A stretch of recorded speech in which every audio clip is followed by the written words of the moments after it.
and Innovation in South Africa to be part of this providential occasion. The Youth Innovation Challenge Bootcamp has presented this opportunity for Africa's youth to play their role in the efforts to fight COVID-19, a pandemic which has revealed the vulnerability of Africa's healthcare infrastructure. The discussions that will take place over the next few days are to elicit ideas on how innovations in technology can be used to harness the possibilities presented by Africa's young population to advance the African development agenda and to address the increasing challenge of the unemployment rates amongst youth. Innovation has presented great potential in contributing towards service delivery, and the UN and its partners are tapping directly into the insights of youth, communities, and entrepreneurs to implement solutions for global challenges. You all have been selected to be part of this prestigious challenge, and we, UNECA, its partners, and the Department of Science and Innovation recognize the potential each and every one of you possess to contribute and offer innovative solutions in addressing the challenges Africa is currently facing in its fight against COVID-19. One of the key principles in making this bootcamp a success is the principle of teamwork. We encourage innovators to work together, learn from each other, learn new words, phrases from different languages, learn a new skill, and most importantly, learn something new about yourselves. A successful team is one where everyone's unique skills and strengths contribute towards making the team achieve a shared goal in the most efficient and effective way. You all bring in different skills and have the ability to pass on these skills to the next person. At the end of the next 2 weeks, teams will be expected to present the innovation concepts and ideas in addressing the COVID-19 pandemic. While we expect you to present your best ideas and recognize the seriousness of this task, we encourage you to learn something new from your peers and have fun with the challenge. This is your chance to make Africa better. You are at liberty to channel your creativity towards building a national innovation ecosystem that can sustain and drive Africa's development into the future. Your innovations have already been profiled online and have caught the attention of many potential investors, government officials, and other stakeholders that can support your innovation to reach greater heights. During these 2 weeks, you have the opportunity to engage with government and business leaders from across the continent. So use this opportunity to ask critical questions that can support you as innovators in the long run. What support do you need from government and the business sector? How can you assist your country to meet its healthcare targets? How can the systems of innovation ensure that innovations that respond to continental challenges are adequately supported and scaled up? So this is your opportunity to be heard. By tackling these challenges together between the youth, government, and the private sector, greater strides can be taken in fighting COVID-19. Innovation offers innumerable opportunities to address shared challenges even beyond the current pandemic. UNECA, its partners, and the Departments of Science and Innovation in South Africa are institutions that continuously seek to nurture innovative and inclusive approaches in addressing societal challenges. We trust that this innovation challenge will not only present us with great innovations, but will lead to further interventions for government and the private sector to support Africa's young innovators. Tomorrow marks an important day in the South African calendar, which is Youth Day. It is a reminder of the fierce and bold steps that oppressed youth in South Africa, the youth in South Africa who took to challenge an oppressive government. Today, however, it is a reminder that Africa's youth are at its greatest assets, the markers of Africa's resilience and the avenue through which we will move closer to achieving the Africa you want. So with that said, I would like to just say all the best to all our innovators. We look forward to hearing more about your innovations and have fun with the challenge. And yeah, that's all I have. Thank you. So thanks for your talk. Really appreciate your participation and the involvement of some big institution. So I'm inviting also Jean-Paul Adam from ECA for also greetings from UNECA. Thank you very much, Carmelo, and good morning to everyone. I trust that everyone can hear me and see me correctly. And first of all, on behalf of the United Nations Economic Commission for Africa, I would like to say how delighted we are to be able to convene this bootcamp in the current environment that we're in. It is very difficult to have a boot camp in the same way that we would have liked to have had, as we have had in the past. We had an extremely successful boot camp, which was organized as part of the African Regional Forum on Sustainable Development in February in Victoria Falls in Zimbabwe. And what I can say is that we are delighted that the boot camps are now part of the regular work that the UNECA is doing. And it's part of the approach that various governments have told us that they want to use this mechanism as one of the tools towards delivering on sustainable development. Because it is evident that to achieve sustainable development, it's not a question of just leaders taking decisions or governments taking decisions. We need a whole of society approach, and one whereby we recognize that the solutions to the problems that we face are not simply in the realm of governments and leaders and politicians. The solutions that we need are in the hands of everyone, and it's not in particular with young people in terms of their ability to change the status quo, and in terms of their ability to also recognize opportunities in the face of adversity. Before going further, I would like to express our sincere thanks to the government of the Republic of South Africa, and in particular, Department of Science and Innovation. We'd like to also thank thank UNESCO for their partnership together with UNECA, and of course to the University of Pisa for their continued support to develop these kind of activities, which, as I've already mentioned, we feel are critical towards ensuring the decade of action, ensuring that we can truly achieve the Sustainable Development Goals.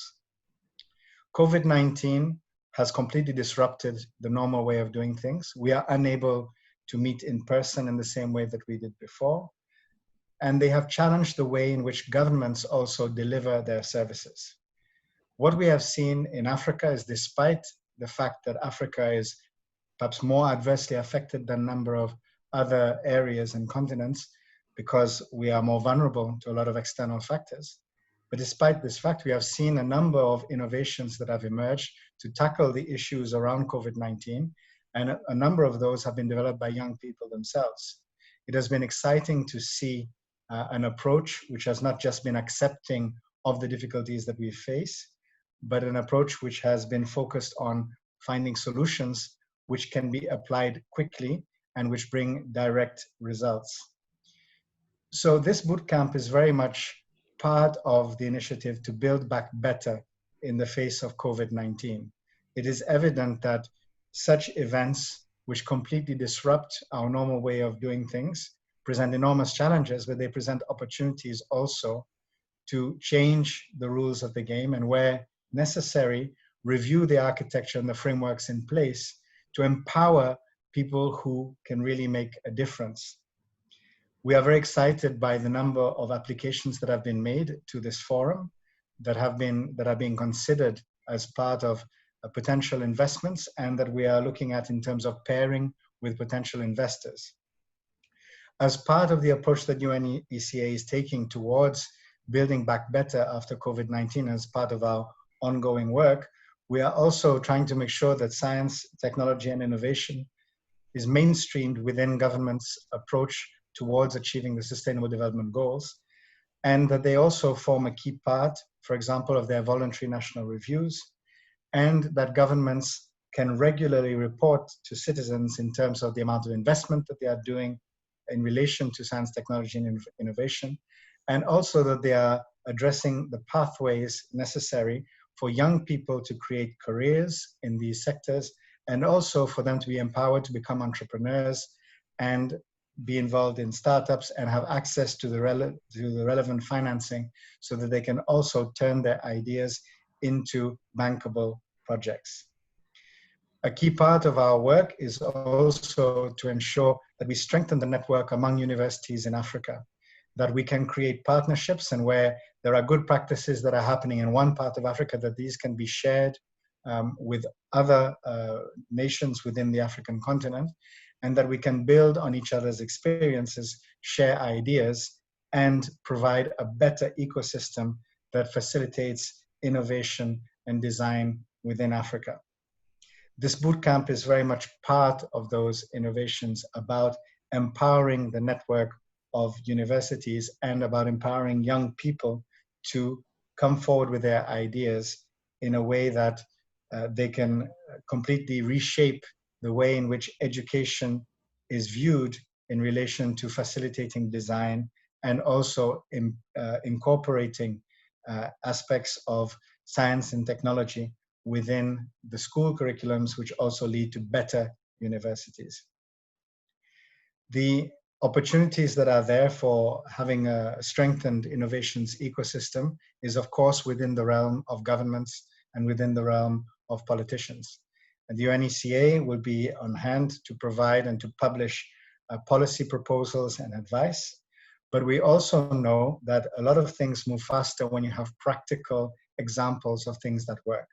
And this bootcamp is very much focused on providing practical skills to young people so that we don't just have to wait for the right conducive environment to be there, but we can empower young people from the get-go and that they have the tools necessary that they can propose ideas and that these ideas can be taken up and presented as potential solutions, not only to COVID-19, but also to the wider subject of sustainable development. It is evident that COVID-19 underlines the lack of resilience that exists not only within African countries, but which exists globally. And it is important to build resilience, that we address the issues such as COVID-19 as part of a wider response to sustainable development, as part of the response to climate change, as part of ensuring that we are all contributing towards a more responsible future in which we recognize the limits of our planet, but also empower young people to understand that there is no limits to what they can do if they apply themselves through their through education and also by applying themselves into the business environment with the right support. We are also in a situation today where Africa is no longer dependent on others for assistance in the same way that they were in the past. African countries were growing very well prior to COVID-19. COVID-19 has obviously disrupted the situation, but African countries are doing a lot more for themselves. And we believe that many of the solutions to our problems have to start within our communities and within our societies. And this has been evident in terms of many of the most interesting innovations that have been proposed to COVID-19. They have started within universities, they have started within our communities, and they have started with young entrepreneurs. So this bootcamp is about giving the maximum number of people possible the chance to also improve their skills to be part of this conversation about building back better after COVID-19 and about building stronger countries, more resilient countries, which ultimately lead to a more resilient continent. We wish you all a very successful bootcamp. We hope that this opportunity will lead to others, as this bootcamp is one of others that we hope to organize in the future. And we thank everyone again for their partnership and for their engagement. Thanks so much. Thank you. Thank you, Jean-Paul. Thank you, Refilwe, for your speech. I think this is the right moment to start the activities, so we can have a brief overview of the school, so you can have a better idea of the big picture that we designed together with a lot of partners coming from all continents. So let me share my screen. 1 second, I have to move.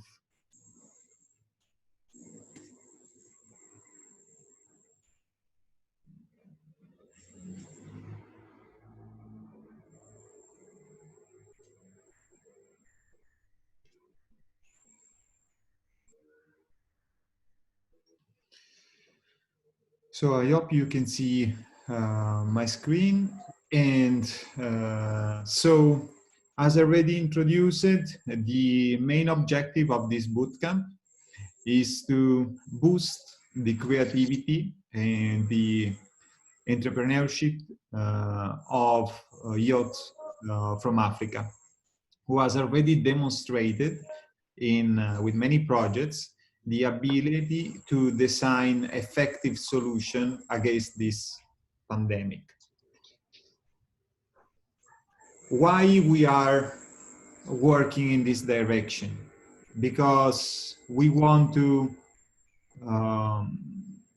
identify, select, promote the best youth of this continent in order to be known to potential investors, to policymakers, and creating a network, a community of innovators that can help each other. Just a few numbers to understand what we are doing all together. We started a few weeks ago, so not so much time, and with the help of many of you, we were able to reach people over 38 countries, belonging to practically all continents. We're a lot of people from Africa, but we're people from Asia Pacific, we have people from the States, we have people from Italy. And I'm speaking about a huge number of requests that we received, more than 260 applications that were vetted by a commission of experts coming from different countries, up to select a total of 105 participants. They submitted a brilliant CV, but also a motivational letter and demonstrated ability thanks to previously developed projects linked to COVID-19, but also projects for the civil society. In this journey, we will run a bootcamp helped by more than 30 mentors. Mentors are experts in the field of innovation, in the field of innovation for medical device. We have also clinicians. We have experts in business and economics coming from everywhere. And for these 2 weeks, we will have a certain number of keynote speeches that will allow us to have a broad view on how the technology is evolving, with an eye, of course, to the current pandemic, but also with a broad view to understand the development of the technology. We will have a certain number of classes and workshops with the idea to have specific lecture on topics that can be useful for developing projects for this bootcamp.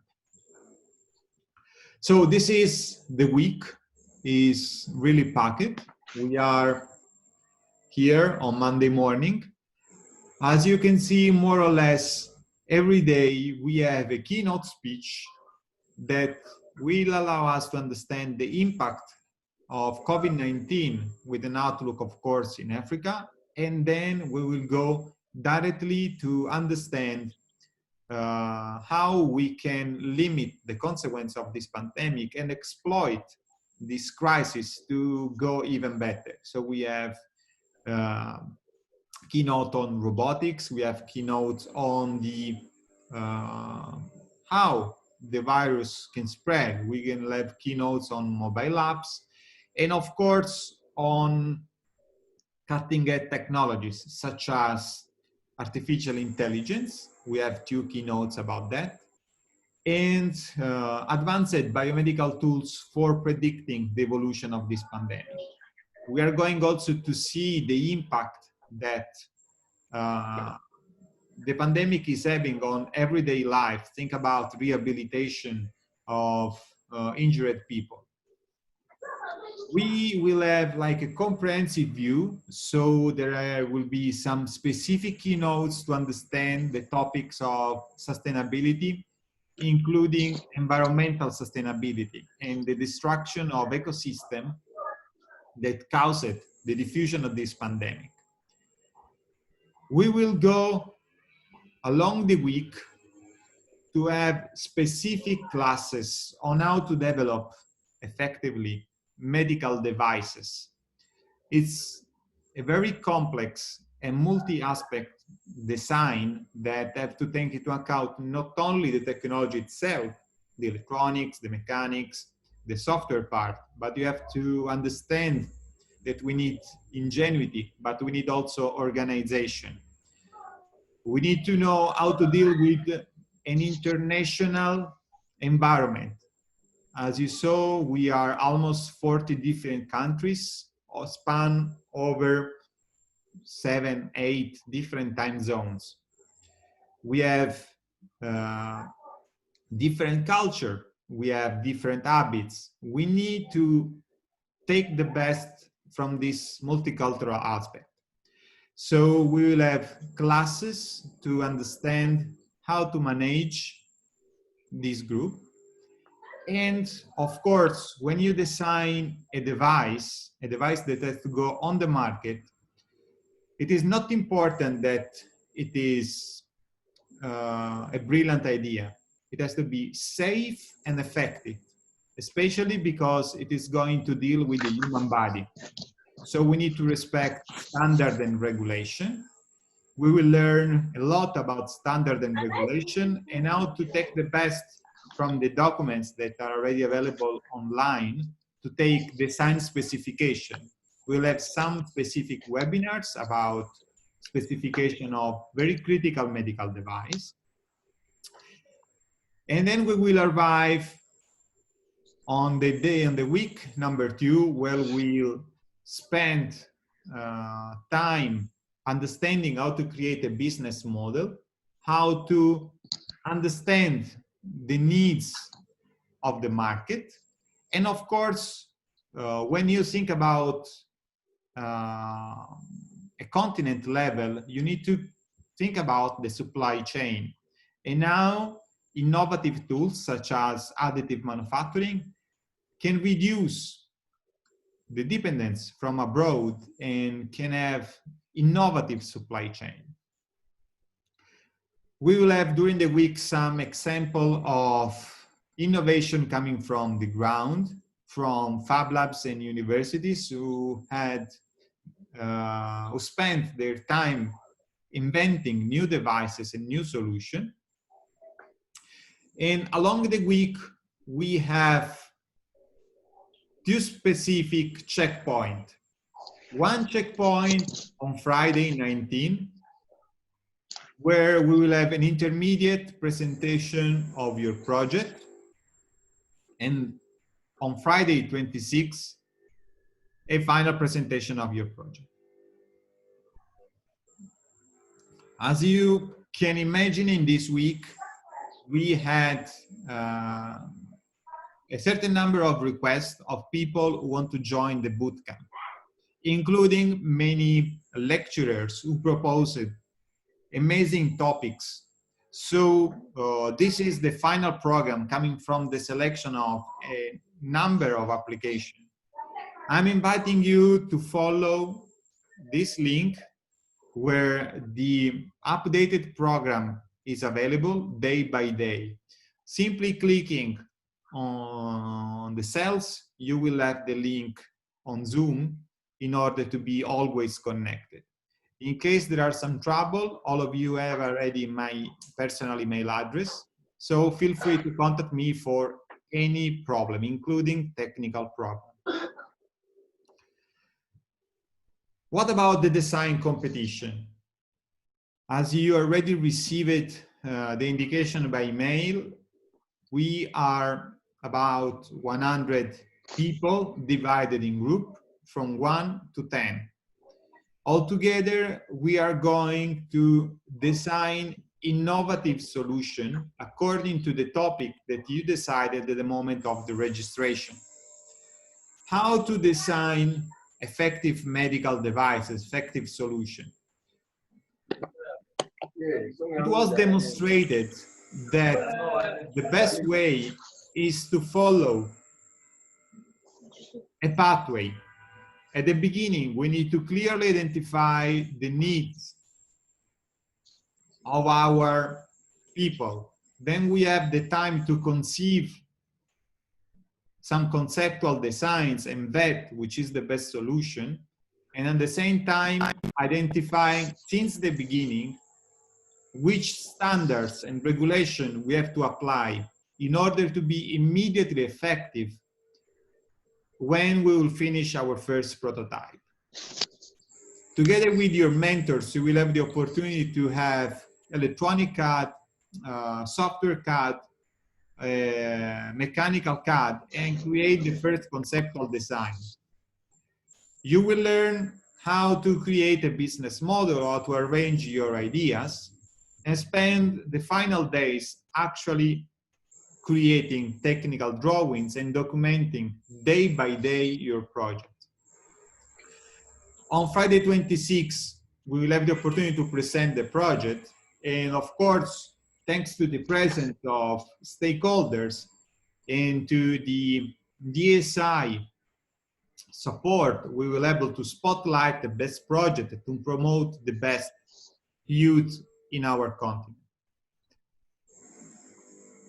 As I already said, 10 groups of 10 innovators, 3 to 4 mentors per group. You have the opportunity to already met your mentors by email. Some of the group already interacted using WhatsApp. We decided to, let's say, be focused on 4 different tracks. We are looking for innovative solution for personal protection, so PPE, personal protective equipment, but also enhanced devices that can help in the daily activity, nurses and healthcare providers in their management of patients. We are looking for new and effective tools for understanding how the epidemic and the pandemic actually is spreading across the countries, and also to invent reliable method for isolation of those people who are infected. We are looking for new approaches for testing and diagnosis, because faster testing and faster diagnosis can help us to limit the diffusion of pandemic. And of course, there is a huge need of, I don't know, ventilators, pulse oximeters, and other effective, cost-effective medical devices that can be useful for monitoring and providing therapy to patients. What it is needed and what we are looking for.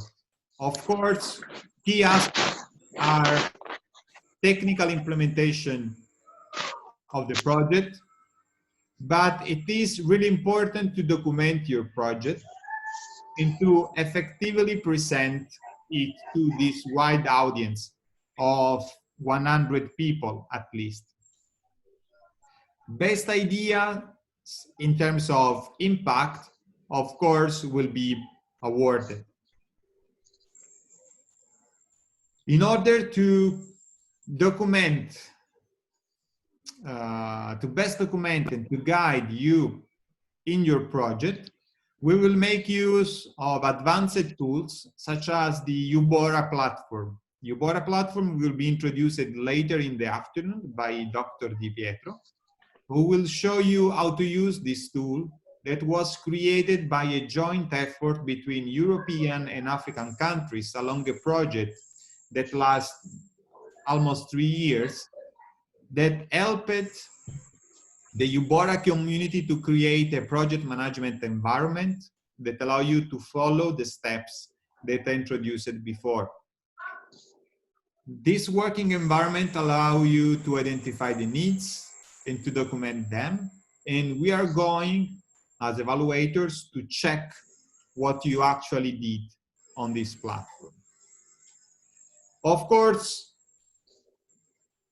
a bootcamp is not only a moment of technical drawing, of design. We need to make a community of people that along the years can interact.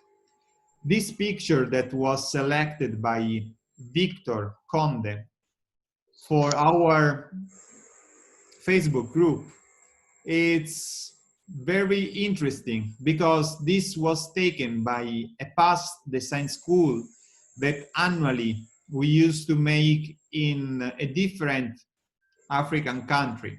This actually was taken in Kenya, Nairobi, 2013. And I'm glad to say that of this picture at that time, and now I'm able to recognize two, I can say now, professor at the University of Malawi. So it is nice how at that time we created a community and now we are free to chat and to ask for help each other. I hope that in future we can meet also physically, but we have to better exploit the opportunity to work also offline without the huge cost of travel and organizing a physical bootcamp. Of course, all of us would like to be back on, let's say, normality or on a new normality.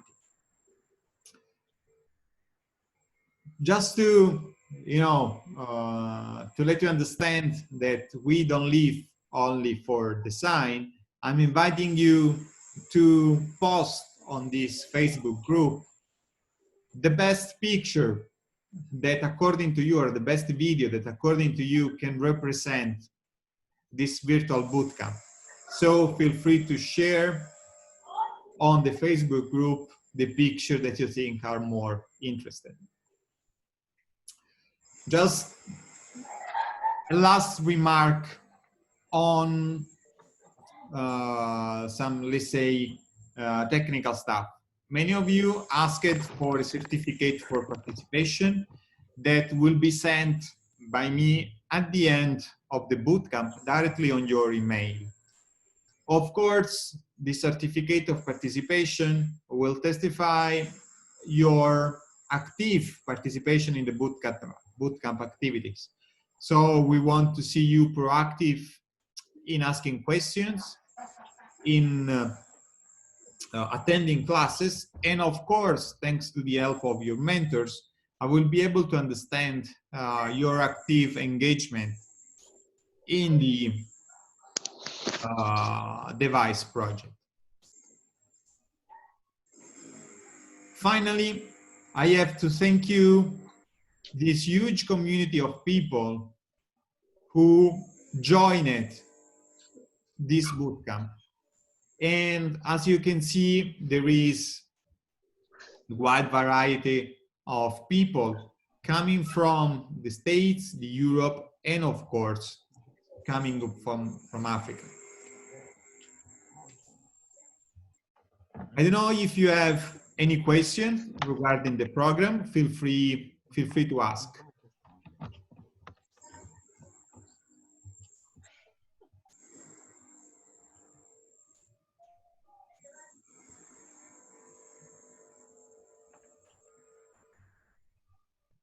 I have two screens, but it is not easy to check at the same time.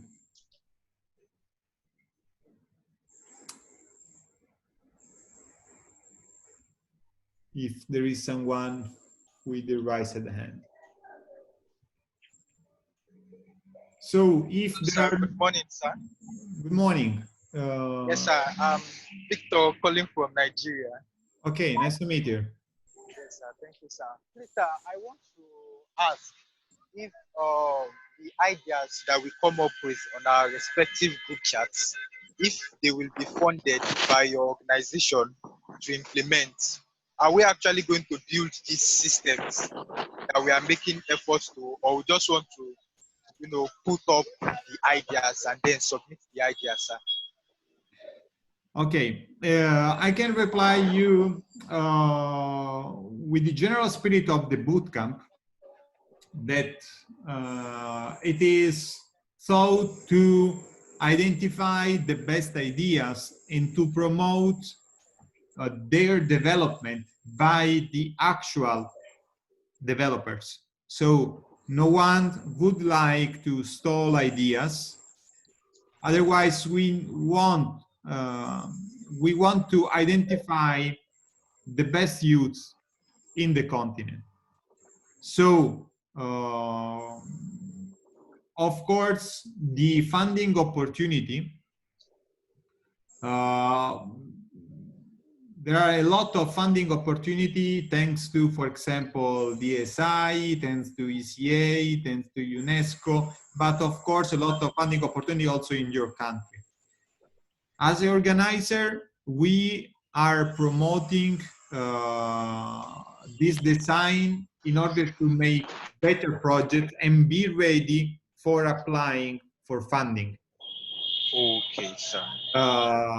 Consider that the project will be developed in a shared environment with many people. And if you will have the opportunity to check the composition of your team, you are spread into several countries. So there are many ways in which we can promote innovation. And along the week, you will understand that, for example, patenting is just one of the opportunity. There are a lot of opportunities for protecting the intellectual property and spread the knowledge and make business, make money if you want, and save life, which is the most important aspect for me. That is, for example, open source medical device. So creating a business opportunity by starting from sharing knowledge is also feasible. For sure, the best ideas also in the midterms or on the next Friday will be selected in order to see if there is space and room to present them in front of a panel of Ministry of Health, investors, angels, Ministry of Education, that in this moment, in parallel to this bootcamp, are working together in a forum organized by ECA. And consider that later in the afternoon, this is one of the activities that I'm going to present in the next slide. We will have a question and answer session. So it is not so common that you have the opportunity to speak with the people who has the power to decide about the activities of the country. So I'm inviting you to exploit 100% the bootcamp. And even if, I don't know, your idea will be not funded because it is, let's say, at too low technology readiness level, or it is not well presented, it is an opportunity. I'm inviting you to exploit the opportunity to talk with people with more than, I don't know, 20 years of innovation in medical device, so you can learn the best. Okay, sir. Thank you very much, sir. I'm very grateful, sir. You're welcome.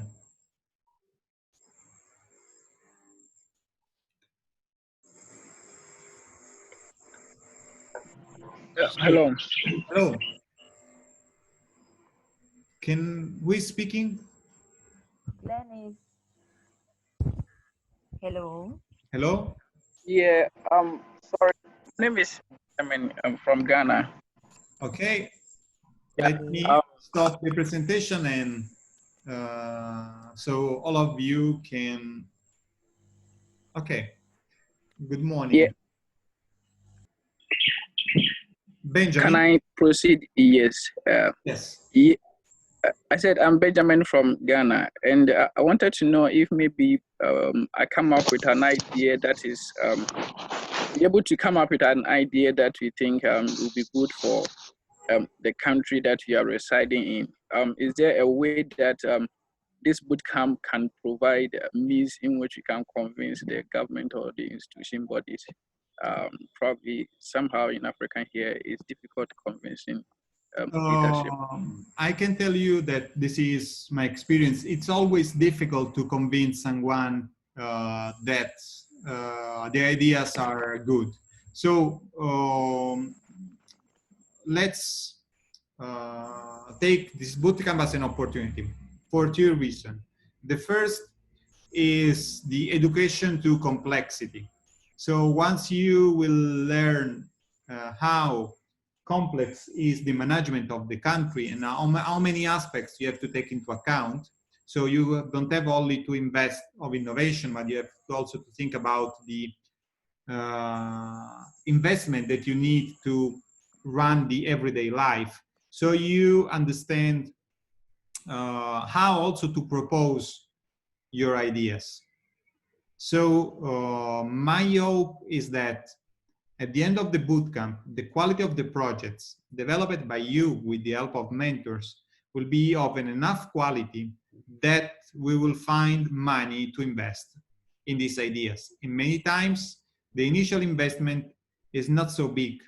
This because bright ideas sought into a place with limited resources, both economical, but also with some, I don't know, climate constraints, is part of what is called frugal innovation. And this is something that we want to promote in this bootcamp. So the idea is to have and to find a way to convince people to invest of us. So I hope that at the end of the bootcamp, we will find the way to talk with those people. And then for sure, this afternoon at 6 p.m., if I remember well, I will show later, you will have the opportunity to ask questions to policymakers and to understand what ECA, UNESCO, and other agencies are doing for the continent. All right, thanks very much. Yes, sir. Sorry, it's me, Victor, again from Nigeria, sir. Please, Okay. I just want to know what's the maximum period of time you are giving each group to go and prepare, come up with an idea and a concrete way on how to go it, so that we'll know, what period to work with. Is it 1 week? Is it 2 weeks? So that we know when we are submitting our ideas. No, you will work all together with the help of your mentors for 2 weeks, starting from this afternoon, when immediately after the final class, we will create 10 breakout rooms where you will meet with your mentors and teammates. Okay, After sir. that, every day you will have these breakout rooms always open, but you can be free to work offline. You can be free to work on different groups, I don't know, using WhatsApp, Skype, Microsoft Teams, or whatever you want. And we will evaluate at the end of these 2 weeks. Of course, at the end of these 2 weeks, we will not disappear. If you need help from me, from your mentors, from your teammates, the beauty of this type of bootcamp is that we can keep working on those ideas. And if the idea is valid, we will find a way to find money involving the people who actually designed it. Okay, sir. Thank you very much. I'm very grateful, sir. Hey, hello. Hello. Oh, Okay, very good. hello. My name is Stella from Kenya. Hi, Stella. Yeah, and thank you for this opportunity. And I wanted you to clarify something. So at the end of the bootcamp, you're presenting CAD designs for you to evaluate the kind of technology we have. And then the decisions that we'll make are based on the kind of technology we are using and the quality of our presentation. Is that right? Is it right?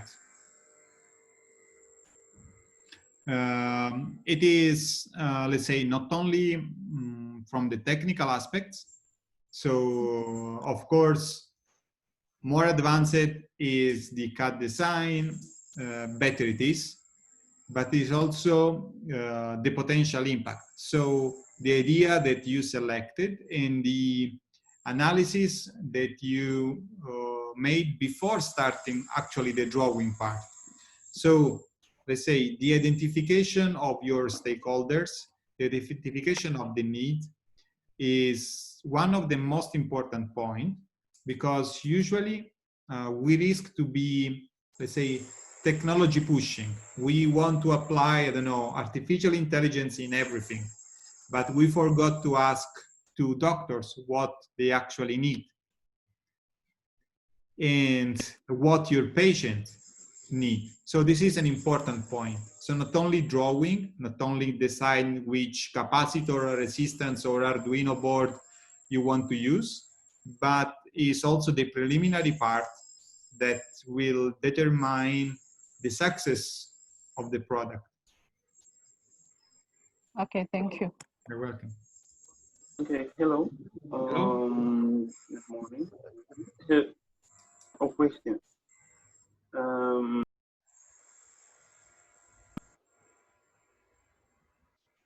Yes, go Stanley.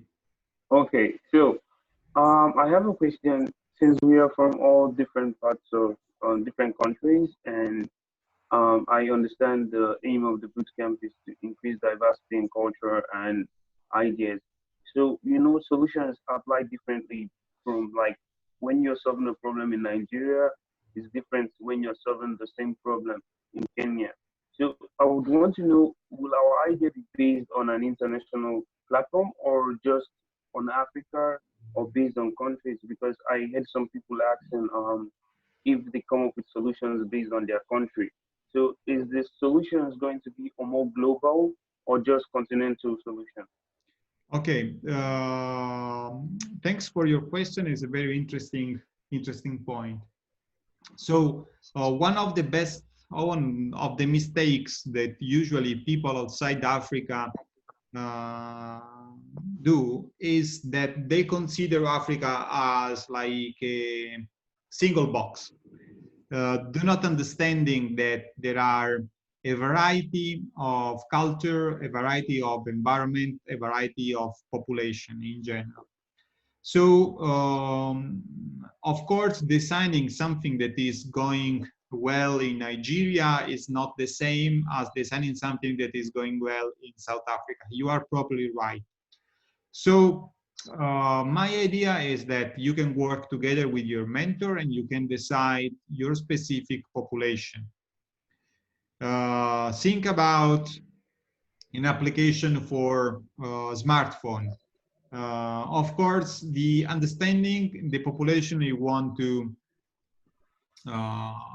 address, it's mandatory to understand the type of app you have to design, because you have not only to consider the habits, but also the network. You have to consider the type of phones. So my suggestion is to work together with your mentors, discuss with your group, and understanding which is the best solution that you have in mind. Of course,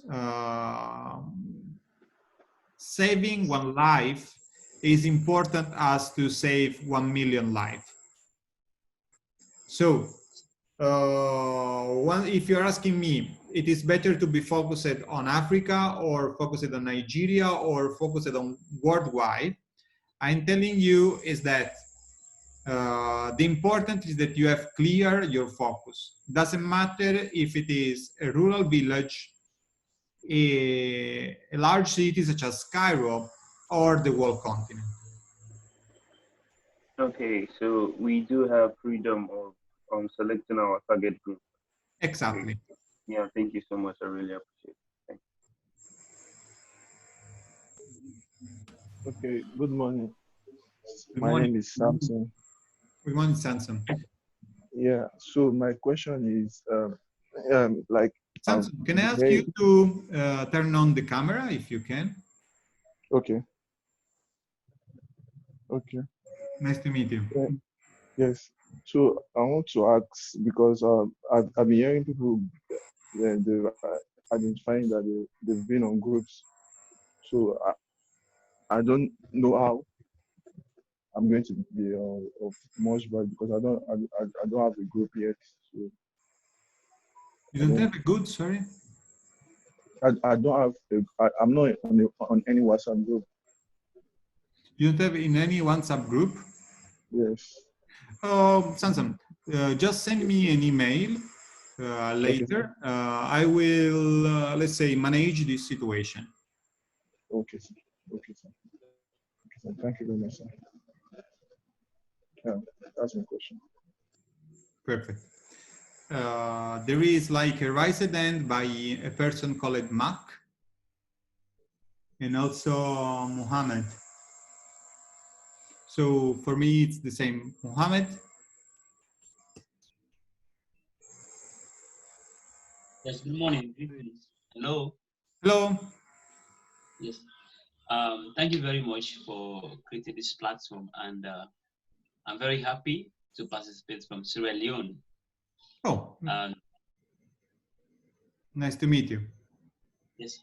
So it's important that we as young people across Africa come together and solve some of the biggest problems we have in. Because if we understand the continent better, it's also good that we can have systems that we can develop here that can solve our own problems. So just a big thing about collaboration across the continent. Let's say I'm in group 4. Let's say we develop something together as a team or as a group, and we want to share that with, let's say we have that prototype and we want to share that prototype to another group, because we see this solution is working and it can save lives and it can be replicated. All they need is our permission to grant them the request to go along with that. Will it be possible that we can have systems like that, programs like that we can do and share to other people? So they too can replicate the systems, because it's not about money making, it's about how many lives, it's about how many people we can touch, it's about how you can contribute in making Africa a better place for all of us. And all those things, I think, what is your organization doing to encourage collaboration among participants and team members? Okay. As you will learn during the week, UBORA platform was thought to promote the collaboration between designers. And designers, I mean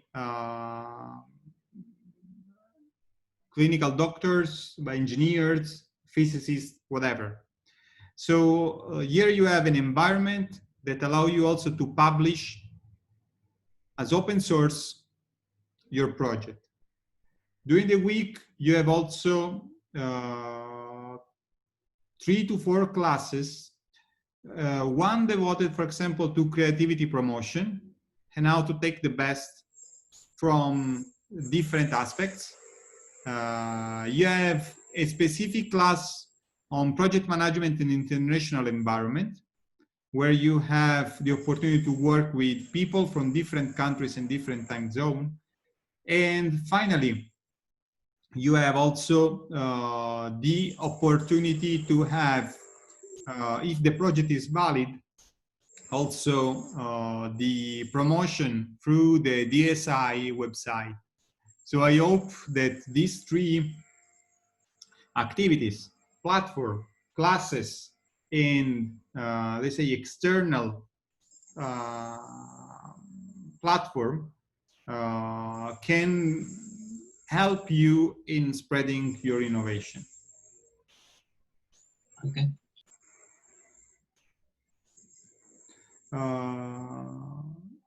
So there is Reginald who has problem.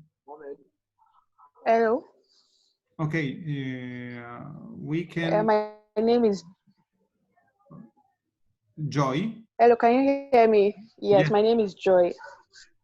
I'm actually calling from Nigeria. Okay.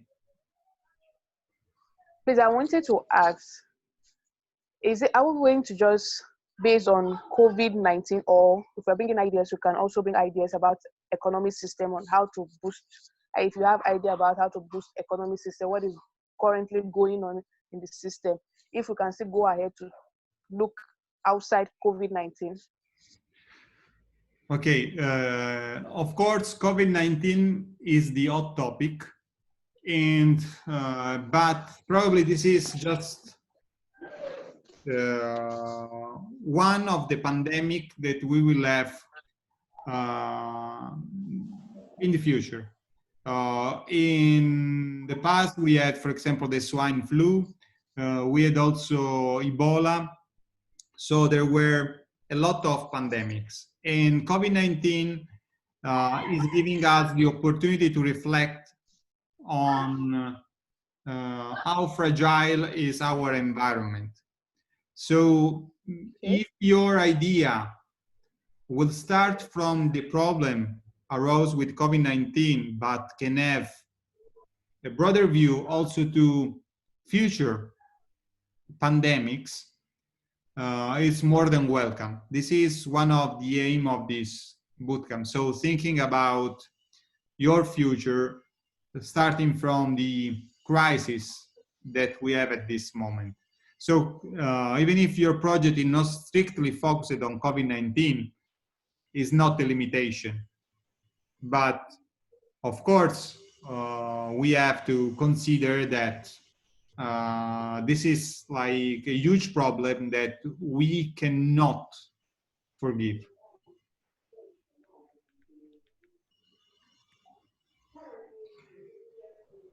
So I hope I replied. In the meantime, okay, sir. Thank you very much, sir. You're welcome.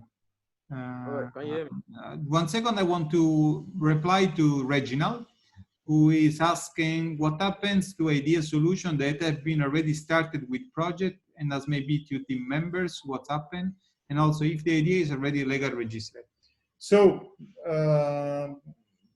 the problem of intellectual property is not going to be a problem in the moment in which we are developing open source medical devices that will be used not at a commercial level.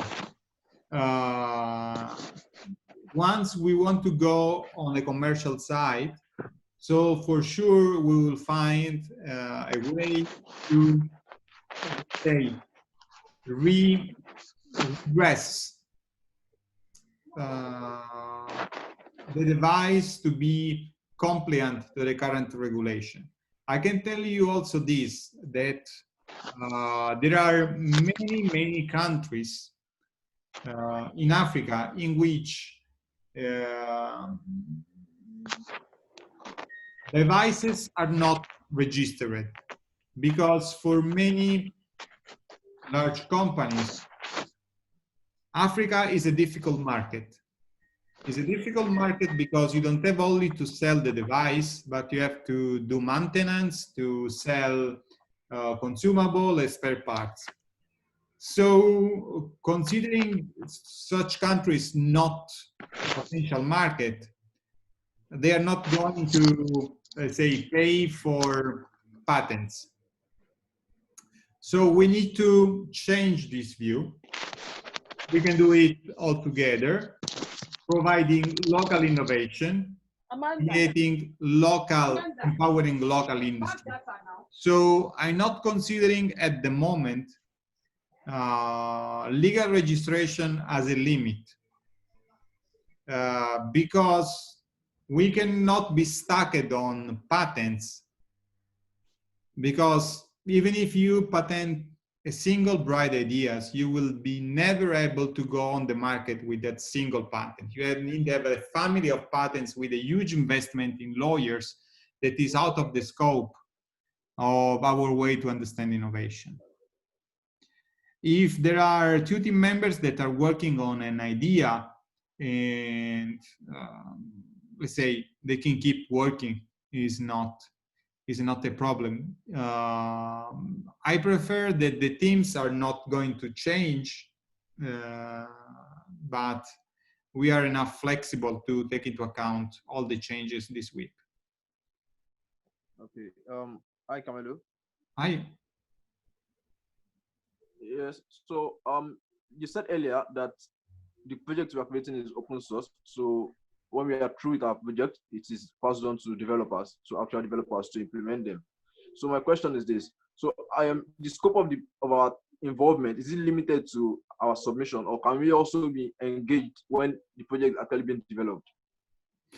So, if I understood well your question, so the project will release as open source is an opportunity. So it's not mandatory. This is something that we promote because it's a nice way to have innovation and to spread innovation.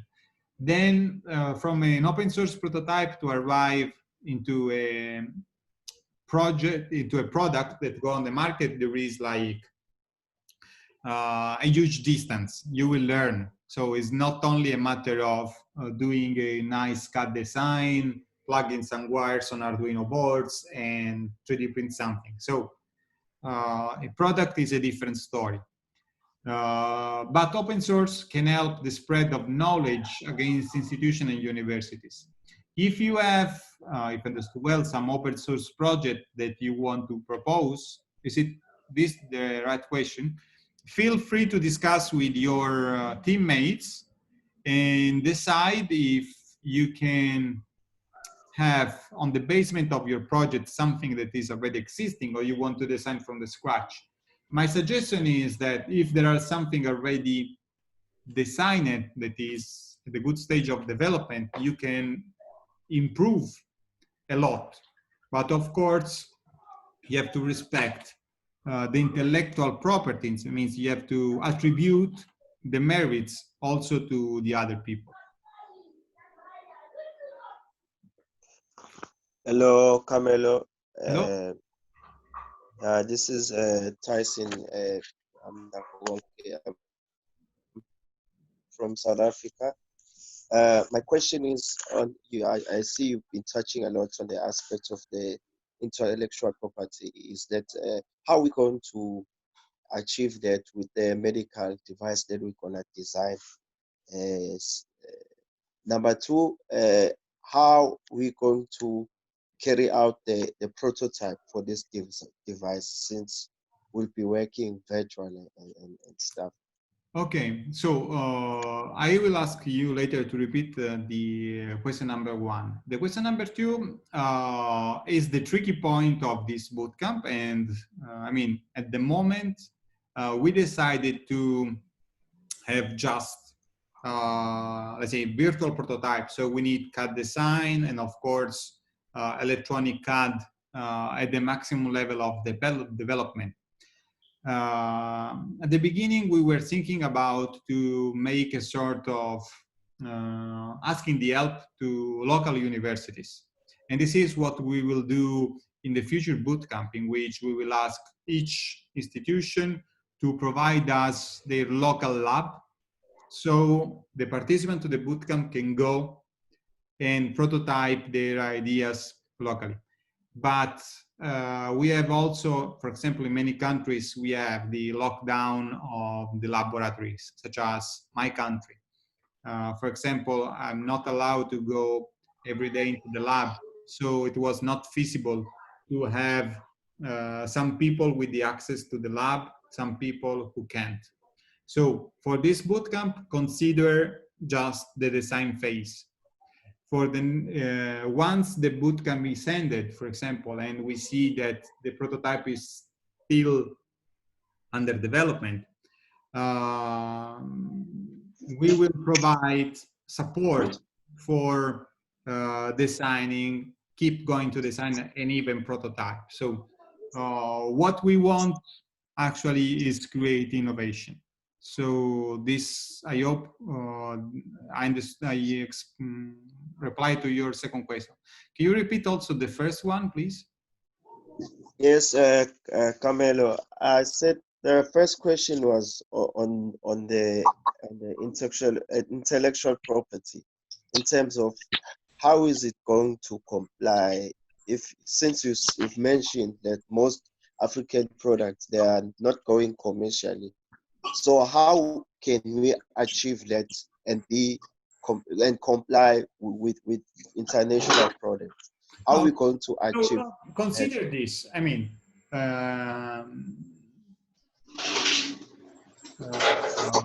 will have time also to discuss also later. I don't want to, let's say, to start the conversation on this. but patents is a way to protect an idea for 20 years, okay? And for 20 years, you stopped companies in some specific countries, mainly European Union, United Nations, Japan, China, to produce that specific idea, okay? This is the patent.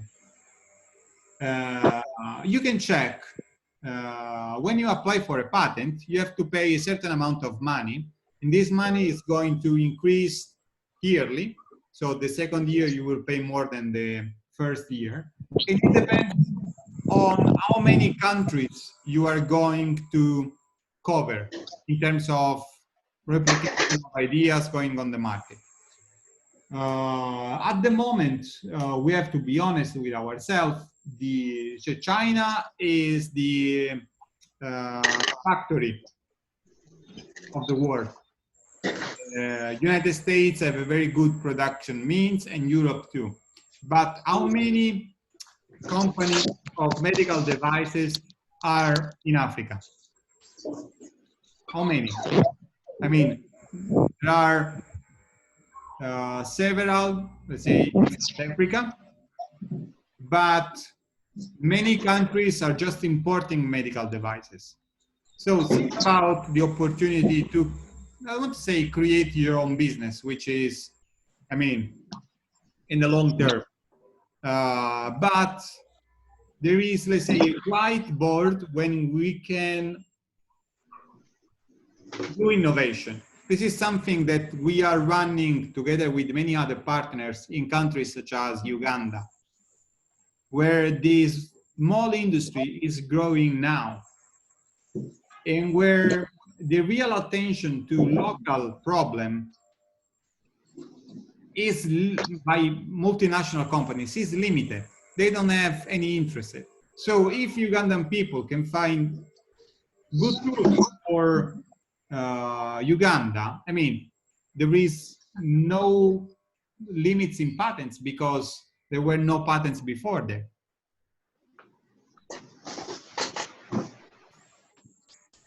So there are other questions.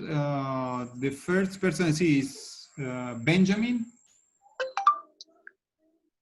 Yeah, can I speak? Oh yes, of course, Benjamin. Yeah, I've just joined the group. Sorry, this is Benjamin from Kenya. I've just joined the group. Please, I'm inviting those people who are not speaking to please unmute the mic so I can listen better. I have a bad noise out of the window. So Benjamin, can you restart, please? Okay, this is Benjamin from Kenya. Okay. I've just joined the group some minutes ago, so I was asking, is there a guideline for those joining, and how they can join the various groups, and how they can get the guidelines for that is for the whole program, and also that is the way forward for the bootcamp. How we can, those who are joining, how we can know the progress and the whole structure of everything that is happening in the bootcamp. So let's say 105 people were selected thanks to their CV, but at the end we decided that some classes were open to all the people. Now I hope to find the place and the room to invite other people to join the activities for those who request, just because we were really rushed in this and the evaluation. I'm going to, of course, update you daily with the progress of the school. We will post let's say news on the Facebook page on how is it going. I'll try to send emails, and of course the program page on the website. I'm showing it right now if you're not familiar.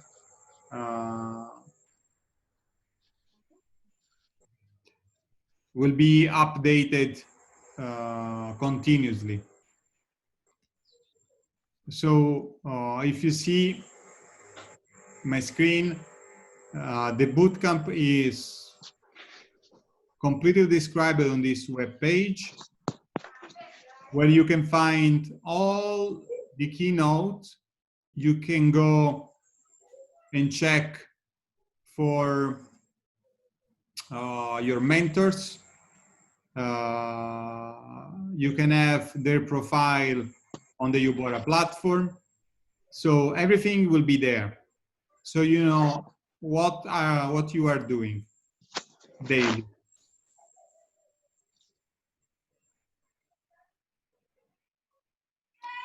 So there are 4 more questions. I invite Glennis. Hello, Camilo. Hello. My name is Glennis. I am a medical doctor from Cameroon. Nice to meet you, Glennis.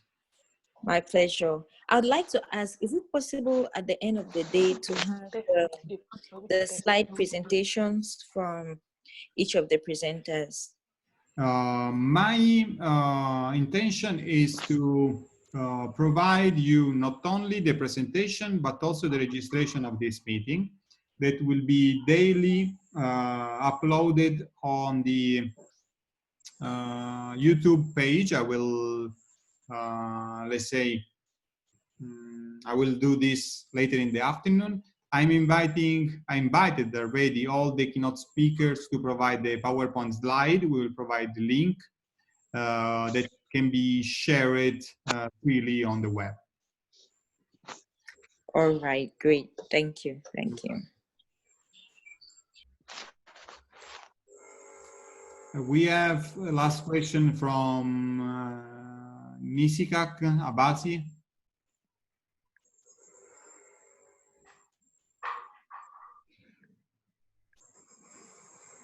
Okay.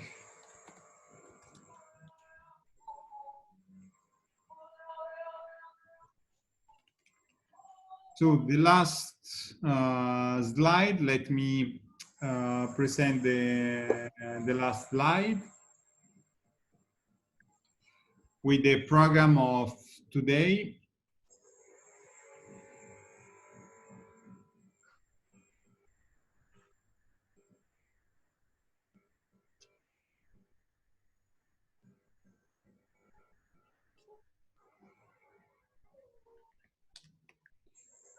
I hope you can see my screen. So this is the program of today. I think we are on time. Now we have the first keynote speech by Robert Karanja from Villgro Kenya, who is going to give us an outlook on COVID-19 in Africa. At 3 p.m. East African time, we will have a class by Dr. Di Pietro Licia, explaining us how to use UBORA. And then, this is really important, at 5 p.m., we have a question and answer session with the heads of ECA and UNESCO. So this question and answer session will be done on a different platform. So I will invite you to go here, click on the link here, and a new room is going to be opened. It is based on WebEx. You can find the address here, or of course, you can have the address here. So just click and go there. There are a few of you with which I interacted in the last 3 to 4 days.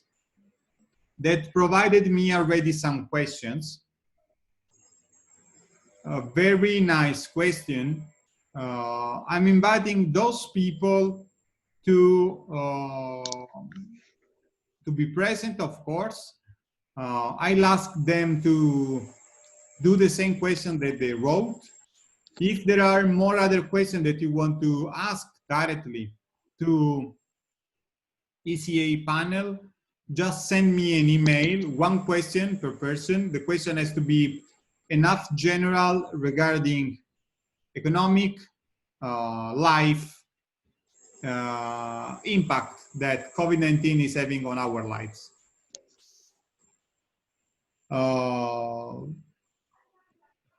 I hope now to have Robert Karanja online.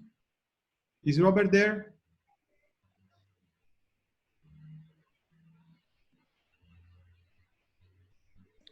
Hi, I'm here. Good morning, Robert. So, Robert is responsible for Villgro Kenya. He is going to introduce Villgro, I think, in his presentation.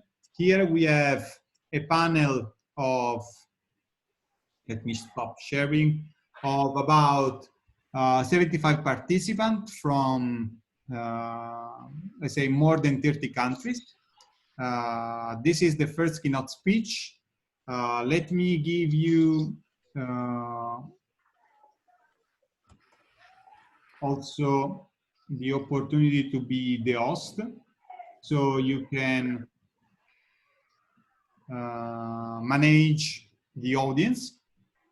So you're now the host together with me. So welcome, Robert, and thanks again for being here. Thank you very much, Carmelo.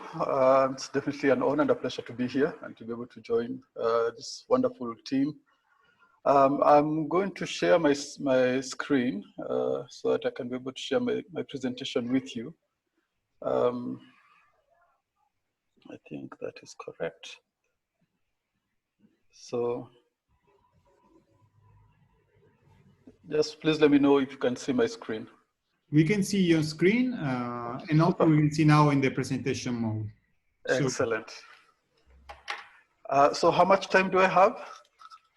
I was thinking about half an hour, but if you need more or less, feel free to engage with your audience. Awesome. So thank you. So I was asked to talk about COVID-19, and I don't know about you guys. I'm one of those people who have been informed about COVID-19. So I did not want to bore you with the normal information we get from all the daily briefings from WHO, from governments and everybody. But I thought to myself, given that this is an amazing team, amazing group of biomedical engineers, I know most of you are problem solvers. And so what I've tried to do is to ask myself the question, how can we plug in? What does COVID-19 mean to you as a problem solver? And where is the opportunity? And that's why I'm talking about the silver lining. It's a dark cloud, yes, but there's always a silver lining, come what may. And for me, my main focus, of course, is within the fourth industrial revolution. And how does this apply to strengthening our health systems, creating jobs, creating wealth, and ultimately not just wasting an opportunity. I think Winston Churchill is famous for saying, you cannot let a great crisis go to waste. So how do we make an opportunity out of this crisis? So I will start off with just a little bit about Villgro Kenya, just so that you get an understanding of where I'm coming from, and just also for your information. I am not an engineer myself. I'm a biomedical scientist, and I worked in the National Research Institute at Cambridge in Kenya for about 10 years. And currently working with Villgro, where we are supporting innovators. So who is Villgro? We are a business incubator and early stage investment platform. We basically provide seed capital and business development services to startups in the health and life sciences. So Villgro started off in India about 20 years ago. We've supported at least around 130 innovators, if I was to be precise, creating over 4,000 jobs and touching just about 19 million lives in the time that Villgro has existed. And I've had the privilege of being able to take that model out of India and bringing it to East Africa, based in Nairobi. And we basically replicate what the model that India has developed in creating such impact. Most people ask, how comes we've never heard of Villgro? And I tell them, if we do our job correctly, you should never hear about us. You should hear about our companies. And so this is one of the companies that I wanted to highlight that speaks to some of the experience coming out of Villgro. It's a startup called Bempu, based in India. And they came up with this neonate device. It's a wearable device that is able to detect hypothermia in neonates, and was listed among the 25 best inventions about 3 years ago. The question is, how soon can we get some African startups also being listed by Time Magazine? And I think that's a question for both me and you. Our work in East Africa has been going on for the last 5 years. We started, of course, in Kenya, but very quickly found ourselves working in Uganda, in Ethiopia, and remotely supporting through advisory work various innovators all the way as far as Malawi. We've incubated over 15 companies that have gone on to impact about 1 million lives. This is through products, services, value chain, and generating more than $1 million in new revenue as we've been supporting them. We've invested close to $1 million now in terms of actual investment. We also do provide grant, and we've been able to see these companies go on to unlock more than $7 million from follow-on investors from venture capital firms. And so that is a bit of the background about Villgro Kenya and myself. And moving on to the topic of the day, COVID-19. So let me start with what is mostly not contested. We know it was first reported in Wuhan late last year. Wuhan is in China, and it has been linked to a marketplace where they were selling all sorts of meat, including from wild animals. So it has a zoonotic origin, and this has been found to be true also looking at the sequences of the RNA of the coronavirus. That said, I must admit that one of the biggest challenges COVID-19 response has faced is all the disinformation that's going on out there. It's been linked to everything from the most recent story I've had, or I don't know, it's a conspiracy theory, but it was something about it's really not even a virus, it's thrombosis. And all you need to do is swallow some aspirin, baby aspirin, and you're okay. And I must say that's wrong. It's been linked to 5G, and that's also wrong. And there's been all these things. And some people who probably hate me linked it to baldness in men.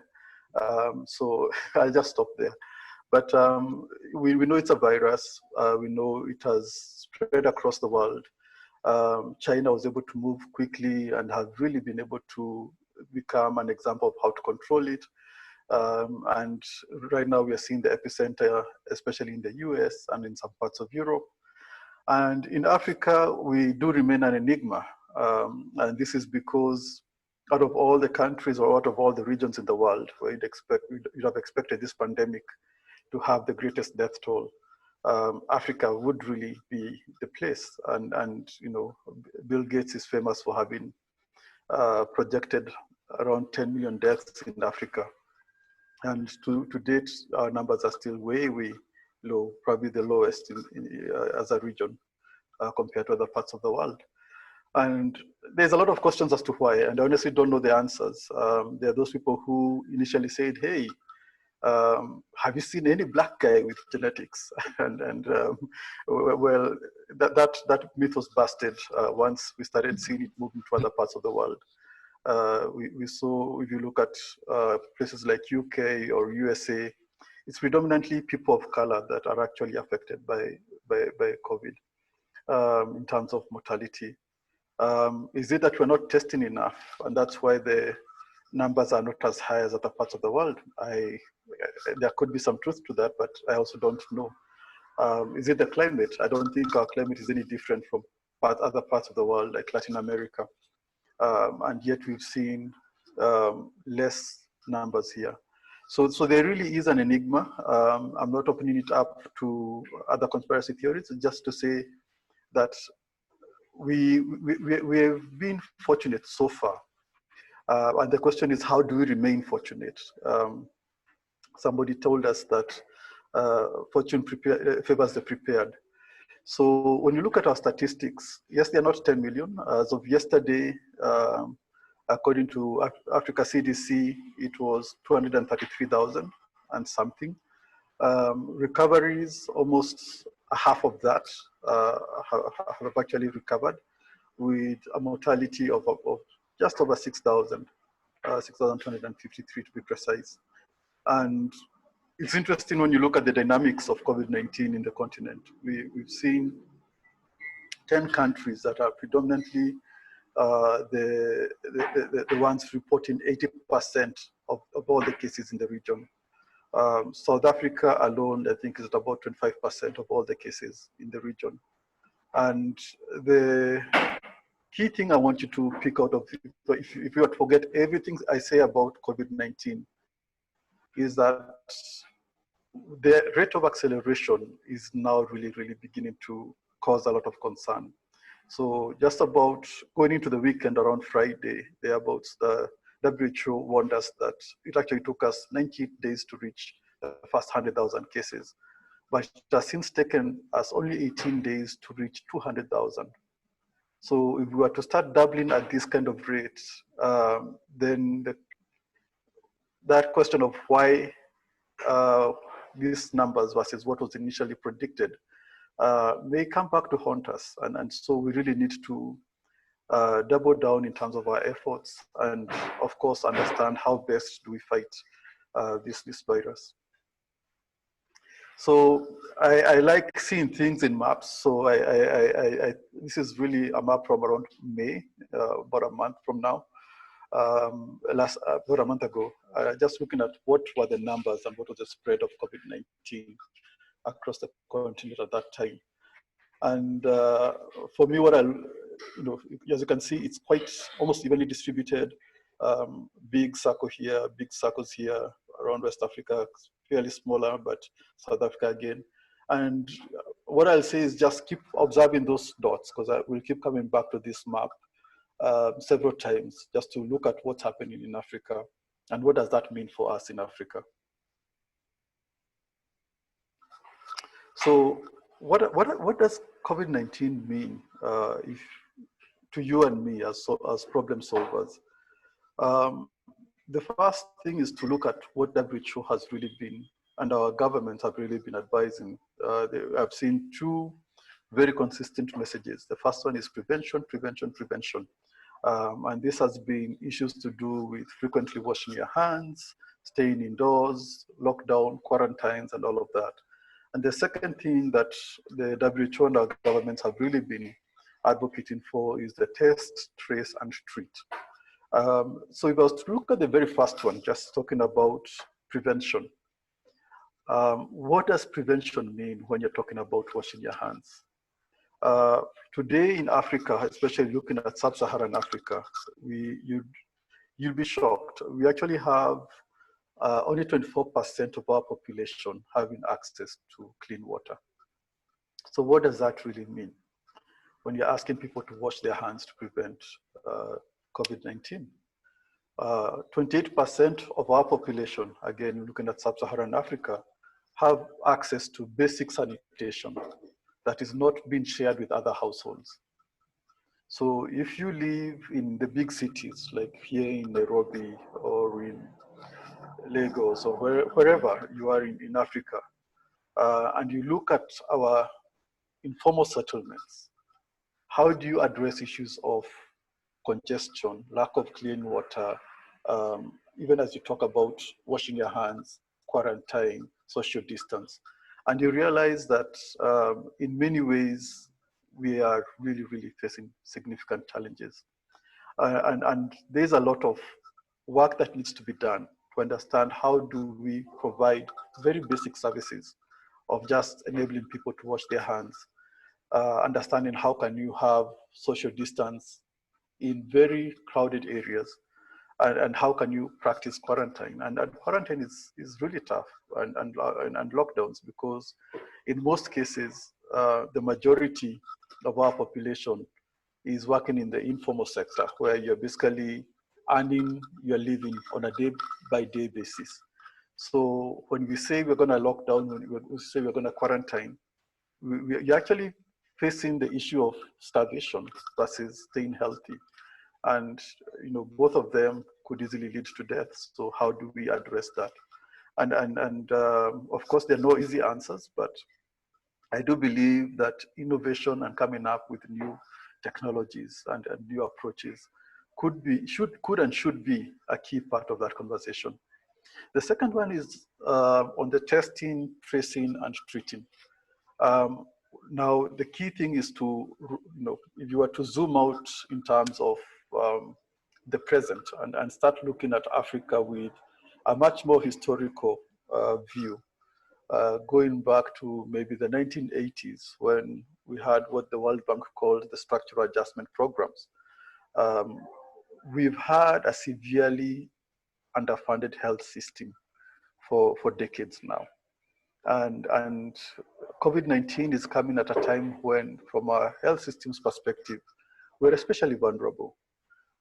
This is whether you're talking in terms of the number of doctors, ratio of doctors to population, ratio of nurses to population, ratio of hospitals to population. So for example, we actually have less than 5,000 ICU beds in about 43 out of the 55 countries in Africa.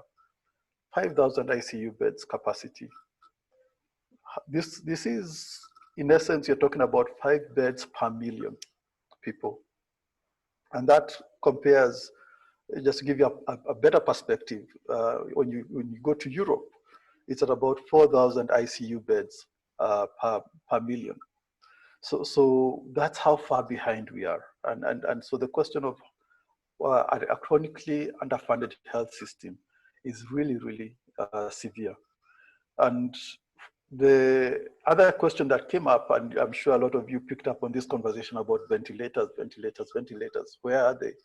And it's really been very difficult to actually come up with a specific or a precise number to that question. But the estimates from WHO and a few other actors about a month, around April, was putting it at about 2,000 working ventilators, again in about 41 countries in Africa. Now, we have a lot of work to be done. How do we honestly treat? And I'll come back to the ventilators issue. But even the more basics, the other thing is, how do we take care of even the limited health care workers that we do have? We are lacking PPEs. And I think as I was joining the call, Camelo was talking about the fact that China really is the factory of the world. But then now, what does that mean for us in Africa when all of us now have a spike in demand for things like PPEs, medical devices, and all of that? Where exactly does Africa stand on that queue in terms of delivery of orders? And you realize we are not in a very pretty position. So there's lots of demand for health technologies, all the way from PPEs to diagnostics, to medical devices and infrastructure in the health facilities, to drugs and vaccines. In every scope I can look at, there's a lot of that needs to be done. So if I was to take the first one of testing, currently you realize all of us are basically doing molecular testing, real-time PCR. And this has a lot of logistics that are usually hidden. And in fact, even here in Kenya, I keep trying to track how long does it take from when a sample is taken from you or from me in terms of testing to when you actually get the results back.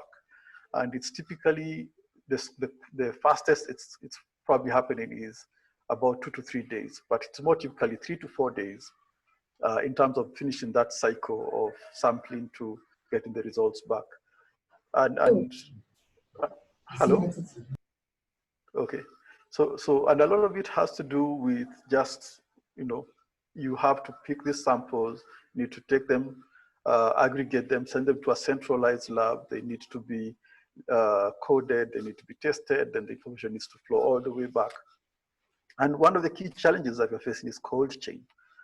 Just how do you manage to ensure that the sample, once it's picked, remains viable until the time it is tested? And who knows if it will actually get to that central lab within a day or within 2 days. So a lot of these simple things that can really derail a lot of effort actually do need to be looked into.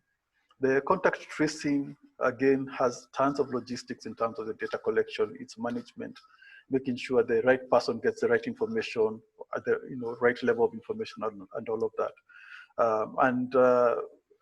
Beyond the issue of ventilators, I think what has really not been imagined is the bigger oxygen crisis. How much of medical oxygen is really available in our health systems across the continent, from the aspect of the production of the medical oxygen to how it's distributed from the producer to the health facilities, whether it's through piping or whether it is through oxygen cylinders, to all the little small things that you're going to need to have at the bedside, pulse oximeters, the tubing, the masks, before you even start looking at issues like the ventilators and the oxygen concentrators and other things, the bubble CPAPs. So all of this infrastructure needs to be built. And there's again a lot of scope for innovation within that space. And so in terms of, in my thinking, what kind of strategic technology areas should we look at in terms of thinking about the COVID-19 response? And just following the same government thinking, we need to actually start off with the basics, prevention. How do we address the issue of water, whether it is through point of use, water treatment, or just access to clean water and sanitation? Looking at our informal settlements, understanding how do you distribute this commodity, how do you ensure it is clean, it is affordable, if not free, and people can actually be able to be empowered to really protect themselves to begin with. The second part is the testing, being able to move from this very complicated molecular tests that need to have the centralized labs and logistics to moving to point of care diagnostics that can be able to not just tell us whether it's COVID-19 or not, but can tell us you even have exposure. So IgM, immunoglobulin M is a good indicator for an active infection, whereas IgG is then a good indicator for somebody who may have recovered, who may have had COVID-19 but recovered. But we need to be able to answer both in order to be able to understand how do we go about addressing, opening up our economies from the lockdowns and all that. And also understanding that for us in Africa, COVID-19 is not like it's presenting in a special way. It's really presenting like so many other ailments. We still have the bulk of our health system addressing infectious diseases. So how can, it's not enough to tell me it's not COVID-19 and then I go ahead and die from malaria. Can we have multiplex diagnostics that can differentiate between not just, COVID-19 and also other infections that could be presenting in a similar way? I talked about the hassle of the cold chain delivery. It's again another area that is really just ripe for tons of innovation that would benefit, whether it is the current way we're doing our diagnostics or even God willing, should we get to that vaccine that is the holy grail, how do we get it to the people who need it? You're going to need to have cold chain delivery or solutions that can either enable us to have heat-stable diagnostics, drugs, vaccines, or alternatively then address how do we move things cheaply and with a better carbon footprint than the dry ice and liquid nitrogen solutions that we've been using. Then, of course, the issue of the medical devices. As I said, within thinking just PPEs and oxygen alone, there stands to be done here. And the key thing here is, even if it means looking at what's already existing and coming up with equipment or devices that, you know, just strip off the bells and whistles so that it is adequate for what we need and it's therefore affordable. And then thinking beyond that to understand how can we even have local manufacturing so that spare parts and also after sales support is actually readily available on the continent, which is another hidden challenge that we always face. Then currently, as part of the reopening of the economy, a lot of our governments are looking at how can you have home-based care, whether it is quarantine or treatment for the non-severe COVID-19 cases. And even within the hospitals, how do we support the very limited health resource that we have there in terms of being able to effectively treat, observe, monitor all these patients.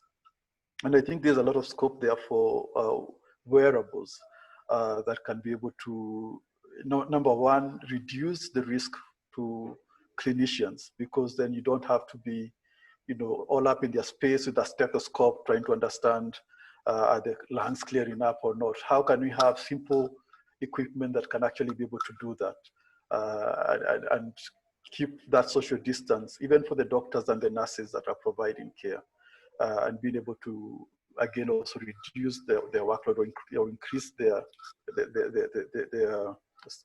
throughput in terms of how many patients can they oversee. So and going back to the whole aspect of testing, tracing and treating, how do we manage all of this data? You know, at this point, the DHIS2 that we've always fallen back to is not really up to this challenge, because this is way different. And we do need to be able to understand how can we make sure that information can flow and decision makers, policy makers can understand what is happening in real time, to be able to respond based on evidence, and to be able to also see whether the mitigations or interventions that they're putting in place are working or not. So there is a lot of space, a lot of opportunity for us as innovators to be able to speak to the COVID-19 directly. So going back to my love of maps, and I think maybe it may be helpful if I just flashed back to where you see the COVID-19. And again, just look at those dots, because those dots don't change a lot when you're looking at a lot of the issues that go with Africa. So the first one is, where does our health R&D capacity reside on the continent? And you'll still see, you know, the Egypt, the Algeria, Tunisia, Morocco. Again, you come to the Ghana, Nigeria, West Africa, Ethiopia, Kenya, Tanzania, Uganda, coming back to South Africa here. And it's more or less, the capacity seems to also map the COVID-19 hotspots, if you were to call them that. And it's interesting that if you then also start looking at what's been happening in terms of industrial investments on the continent, and this is just looking at 2 years of data, it's again almost the same thing being replicated. And so you need to understand, in many ways, there's a lot of latent capacity that is really just needs to be translated. We have great science. The question is, does it actually become translated into products, into services? We have investments happening across Africa that are going towards industry investments specifically.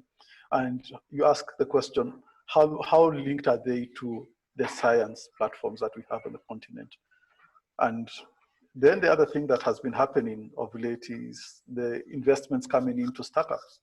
And again, it's almost a replication. Look at West Africa, about 37% of $2 billion that came into this continent last year, going into startups, went into Nigeria. And of course, it's not just a Nigeria play, but it's Nigeria would then be the base around which West Africa gets a lot of the funding.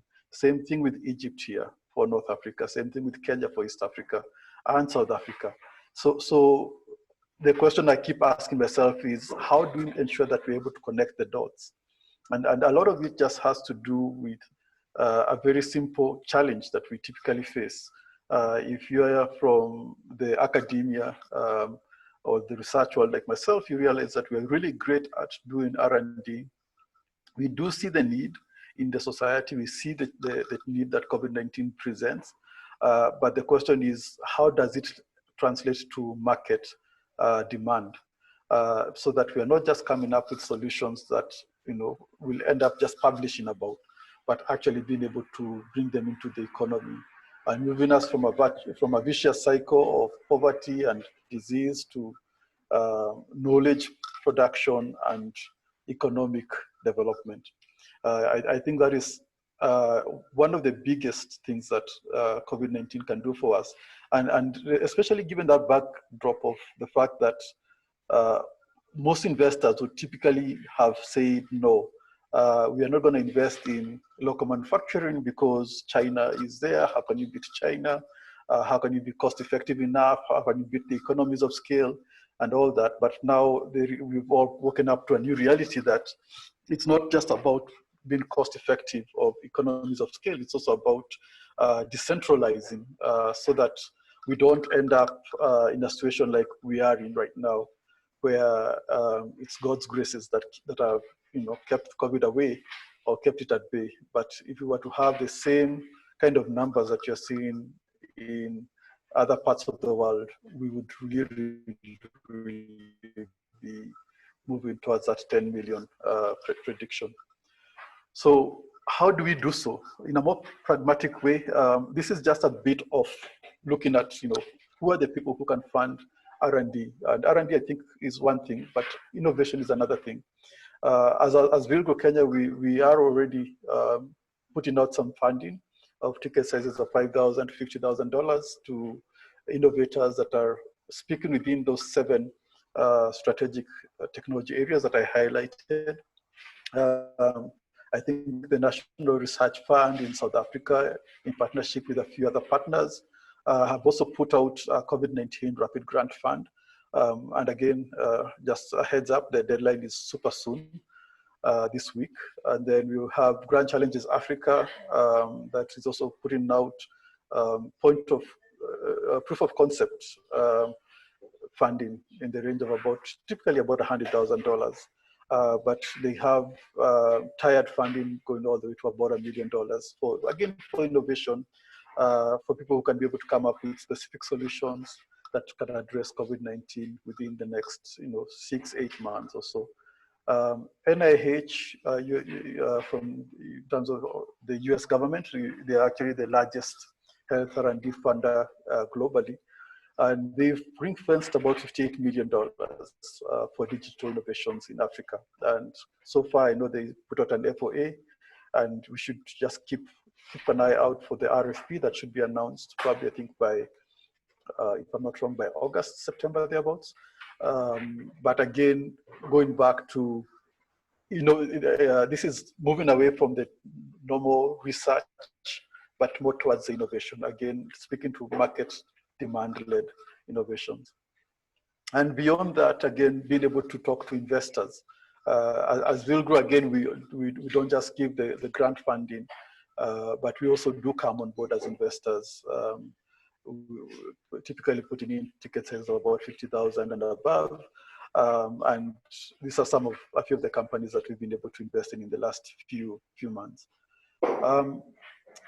moving on to the good stuff, because people usually don't enjoy when I talk about Villgro and COVID-19, tends to sound very abstract. I thought I'd share with you a few of the innovations that we picked up from the call that we put out on COVID-19, just to give you an idea of what's possible in terms of prevention, in terms of testing and tracing and treatment. So the first company I can share is Kijensi. They're doing these face shields, not the mask, the face shield. So it's a 3D printing manufacturing company. So they basically have a huge 3D printing farm in Western Kenya, and they've been able to come up with some of these PPEs. But also, more importantly, they are really also coming up with spare parts for medical equipment. And they are able to come to build a portfolio of validated designs, whether it is of medical devices or spare parts, to be able to address that breakage of the supply chain that we're experiencing currently with COVID-19. So this is a very nifty, small little instrument that I really love that they came up with. So this is actually just a door handle, and they're able to add this lever that allows you to open the door very simply just by going like so. So you don't need to literally touch with your hands. And so you can imagine just how much water is being saved by enabling doctors in health or nurses and patients in health facilities to be able to move from one room to another without all of them contaminating or decontaminating their hands. And then, of course, this is a very nice one, as you all know, in terms of the strap that prevents our masks from pinching our ears. So this is from Ethiopia, and Simbona Africa is also addressing the issue of prevention, but not so much through washing, but using UV light. And it's quite interesting, shining UV light at the right spectrum or wavelength for 30 seconds in the air is enough to basically nuke all the all of the coronavirus germs that might be up in the air on the surfaces. So how being able to address issues of decontamination in places where the public gathers for one reason or another, or even in homes. But again, this can have a lot of value in hospital settings and so many other settings where the public gathers. Xsense AI is from Tanzania, a very brilliant team of three PhD computer science and AI specialists that are looking at X-ray and CT scan to see how they can distinguish non-COVID pneumonia from COVID pneumonia. And built a prototype that so far has about a 91% sensitivity. I think it is, was it 87 or 89% specificity. But of course, it needs to be trained with a lot more images than what they've been doing, and we're seeing how we can support them to do that. Rescue is a company that's based here in Nairobi. They've come up with let me call it a 999 or a 911 call center, and also being able to provide information in real time to ambulances and to the national contact tracing teams. So they've really been a huge part of the effort in terms of contact tracing here in Nairobi, just using, again, digital solutions or digital innovations. Another digital innovation is Paper EMR, also from Nairobi. And what they're doing is creating templates that allow you to collect information as you do the contact tracing. And then using a mobile phone, you're able to snap a picture of that. You're able to edit the information, and very quickly it goes to the cloud and it's able to present in on dashboards that can be able to, again, inform decision makers, policy makers as to whether what are the numbers, where are the hotspots, and all of that. And this can be able to be done as a point of care in health facility settings and all of that. just building good, making sure that information can flow much faster than the challenges we've been experiencing. NZ have come up with one of the solutions to the non-COVID. So what I don't know about you, but what you've been seeing, but it's actually not just a Kenyan thing, it's everywhere across the world. A lot of patients are now scared of going to the health facility because you don't know whether the person in the waiting room next to you is coming in because of COVID or not. And so we're beginning to see the non-COVID health issues beginning to spike. And NZ is being able to respond to that, again, using point-of-care diagnostics, using building an Uber platform where you can hail a clinic and the clinician comes to you on a motorbike, is able to do the treatment, the triaging, the consulting, the testing, and the treatment, whether it's at home or in the office.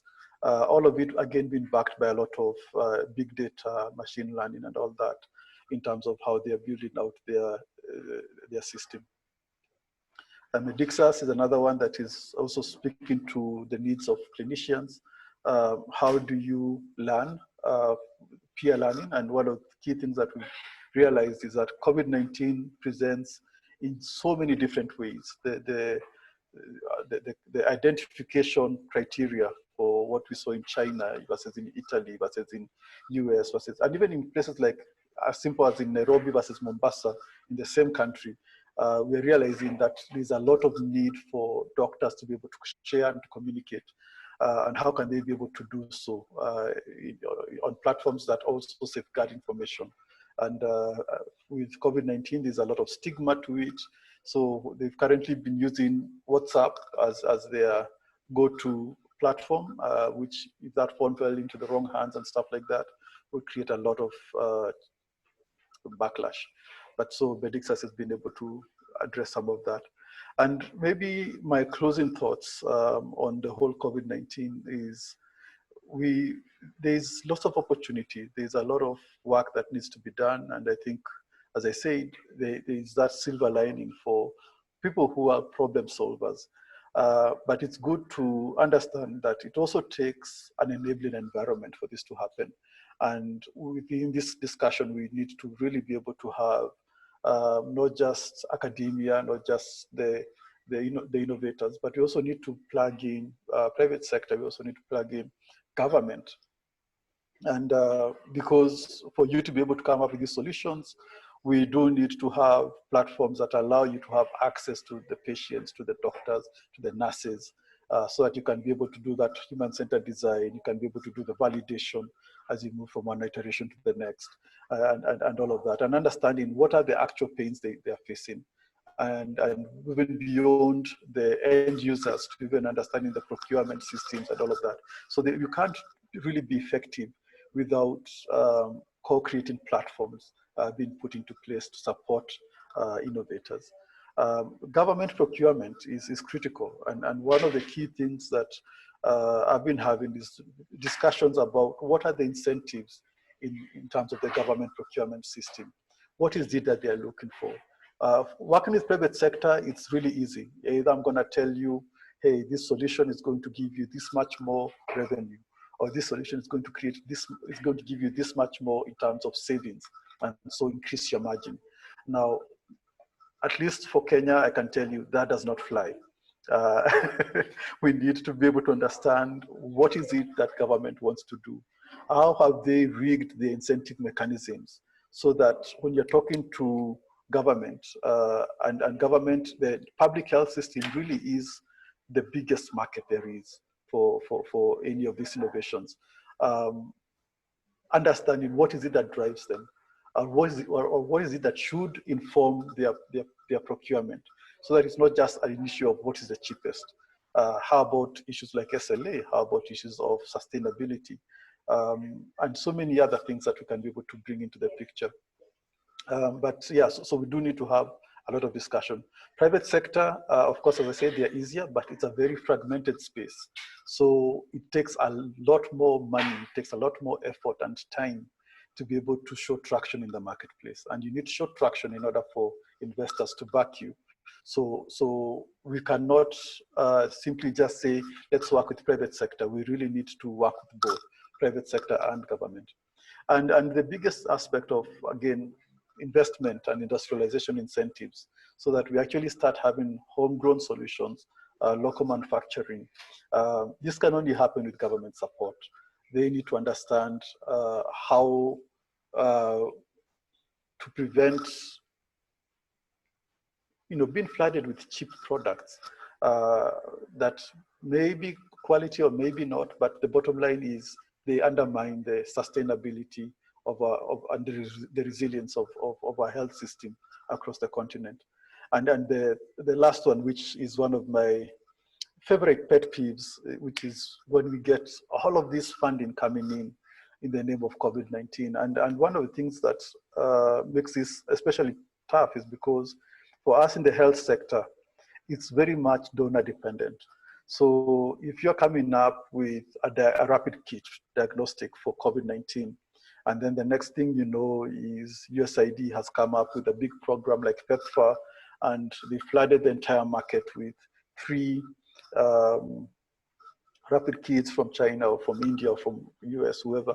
I mean, it's just not sustainable. And how can we ensure that development partners are actually development partners and not, in a sense, queuing the markets with free or subsidized imports and literally killing prospects for creating jobs and for creating value chains within the continent that can really ensure that our health systems are robust and are able to be served beyond just getting a product, but even the SLA. I think I've spoken quite a bit and I'll stop there. Thank you so much for your attention. And I'm happy to take any questions if you may have. Thank you very much, Robert, for your talk. Really interesting. A lot of ideas and also news, I mean, for the projects of our participant. I guess there will be some question. Please raise your hands.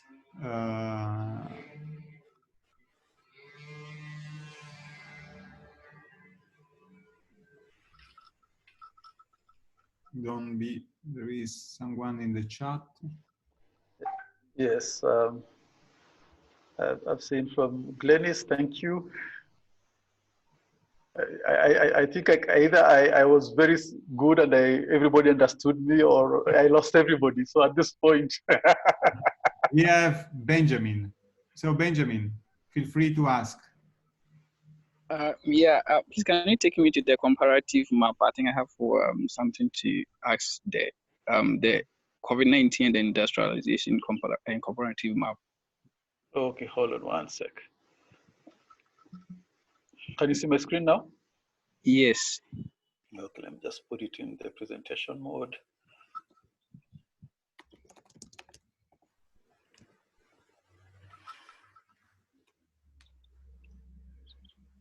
So there's this, and this was the first one. So looking at... Oh, no, the second one, you've gone past it. There we go. Yes, this one. I see close to Madagascar, there's a point located in the sea. Is it, what does it really mean? I'm not sure which country that is. My geography fails me. Is it Seychelles or someplace? I don't know. Oh, okay. I thought maybe this is related to something. But in the last point, can you update me with the status of Kenya in terms of dealing with local production and then how to call infiltration of foreign products from China and other countries? How is Kenya dealing with that in terms of the governmental level? Oh, good question. Let me just say it's not just a Kenyan issue. This is across the entire continent. If you look at Africa, if you say medical devices, medical equipment, we really import more than 90% of all the equipment and devices that you're seeing in our health system. That is, and the other thing is I think we do probably a little bit better in terms of drugs. I think for Kenya, we consume 30% of the drugs that we have in our health system are probably locally produced. So we're importing 70%. But the bigger question is, how attractive are we as a market? And this goes back to the question of what I was talking about earlier when I was saying we've had chronic underfunding, underinvestment in the health system. Today, as Africa, we are at about 25% of the global disease burden. We're roughly about 11% of the global population.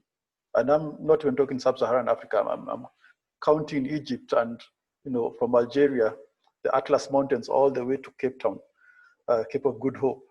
We're about 11%, 1.1 billion.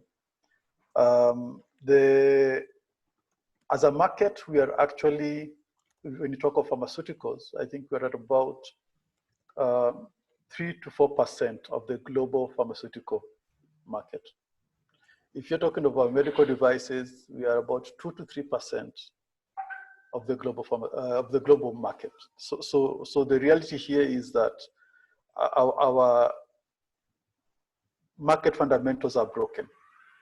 The perception of Africa is that our purchasing power is too low to warrant the R&D effort, to warrant the big pharma, the big multinational companies that are developing all these health technologies to focus on our health issues.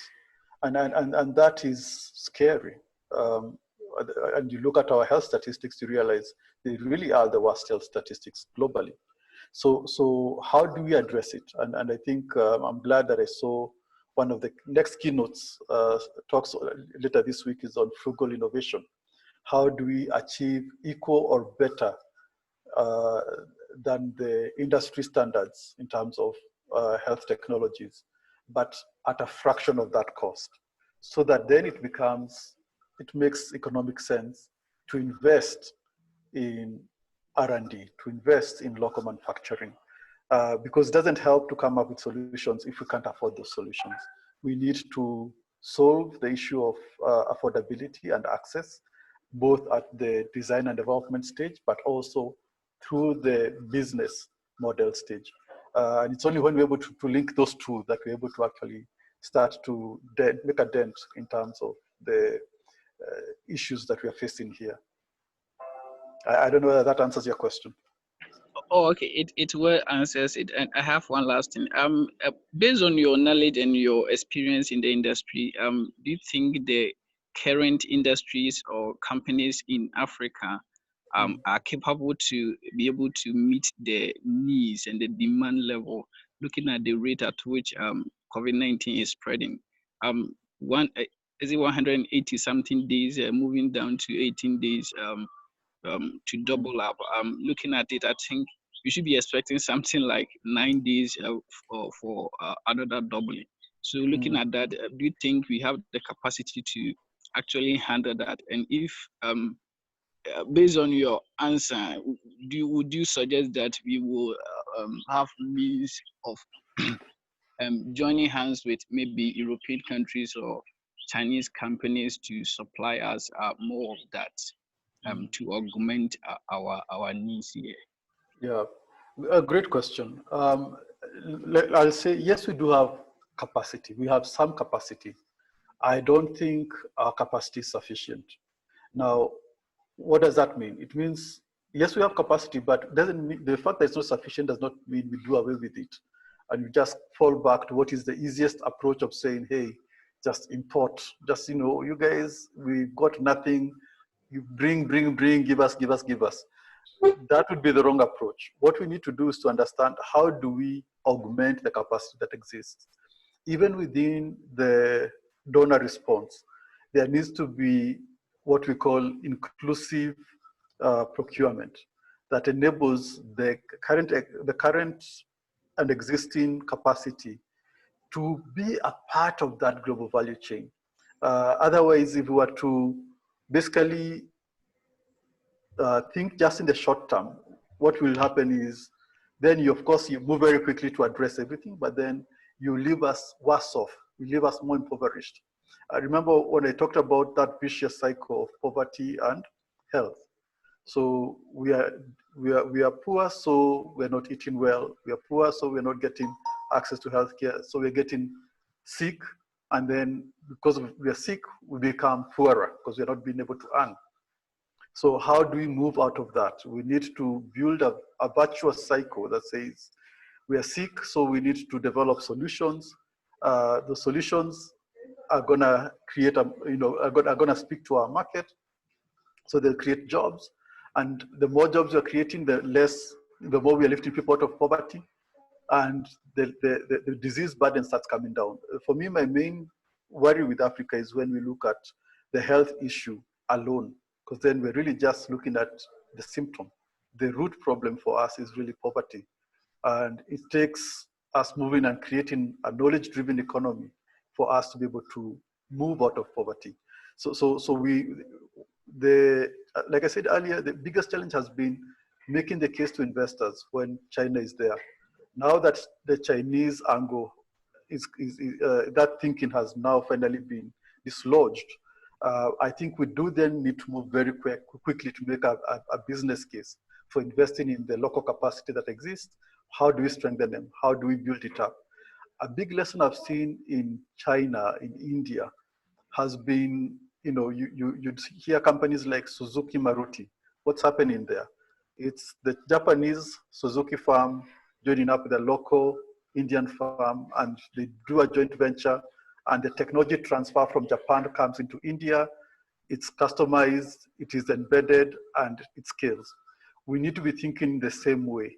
So how do we create technology transfer from all the developed countries into the continent, do joint ventures so that we don't waste time reinventing the wheel, and basically create win-wins for both those who are able to provide for us on the outside just by exporting, but also leveraging our local market knowledge and expertise. Okay, thank you so much. Thank you so much, Dr. Pupla. My question, first and foremost, I'd really like to reinforce of these startups that have done really well with the innovations I've seen that Villgro has done. My question is, how's the mileage with the current innovations? How far is it at an international stage? Number two, with this current bootcamp we are at, are we looking to substitute the current suppliers of the health things that we're receiving? For instance, we have so many, we're getting our masks from China, whereas here in Africa we can manufacture our own masks. So my question, what I wanted to ask, with this bootcamp, are we looking to start and manufacturing our own, from devices to PPEs, and how are we going to establish that? Because as we all know, most of our machinery is coming from foreign countries, like overseas countries. So yeah, that's my question. Okay, wow. I'm struggling because I'm not sure that I got it right. Maybe just in 2 words, what is the critical part of the question? I'm sorry. The critical part of the question is this: with the medical devices, is it the one that we're designing here? Are we looking to start manufacturing our own devices, or it's just a prototype of some sort? The one that question. Yes.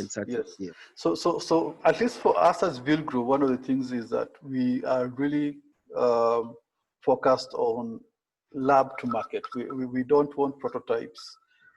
We love science, but we really don't want, and we love publications and all of that, but it needs to go to the market. It needs to be manufactured. It needs to be actually saving lives. And the only way to do that is to bring on board the venture capitalists, because they do have the resources to help you to make that happen. The challenge is when our language and our understanding is limited only to the technical. So we then fail to be able to express the opportunity and to help them understand also that the risk that they envision or they see in their mind is not as crazy as the way they think about it. So the only way to achieve this is to really build a solution as you talk to the market. Let your human-centered design really be informed by the market directly. Talk to the market a lot. But then the second thing is also build an entrepreneurial team that has more than just the technical expertise, that actually has marketing, distribution, finance. You're gonna need those kind of people with you in order for you to actually succeed in translating it to impact. And then the third one, talk to the incubators, accelerators in your countries, because there's lots of capacity that's available. But I think I still find the whole business incubation acceleration to be fairly new. So most people are not aware of what these incubators and accelerators do. They are there to support you. Okay, my other question was to ask with the current innovations that Villgro has helped. Yes. In terms of mileage, how far have they gone? Are they on an international scale, or how? And also, how much have they impacted Africa? Because I can see some of the innovations that these guys have come up with. Yeah. They're quite like good, and also I'm just concerned on the mileage part. Okay. Are they? Yes. So the quick answer to that is that they do have impact. These are companies that are working within the marketplace, and we count impact straight away from the clinical trials to the actual in the marketplace. How many consumers of the product or service have actually encountered the products of these companies? So the service-oriented companies, the ones that are doing more digital innovations, they are able to move to market much faster than the ones that are doing hardware. So for hardware, we haven't seen any company yet in the marketplace. Oh, actually, yes, we have. The 3D printing guys have been selling from when COVID started, actually.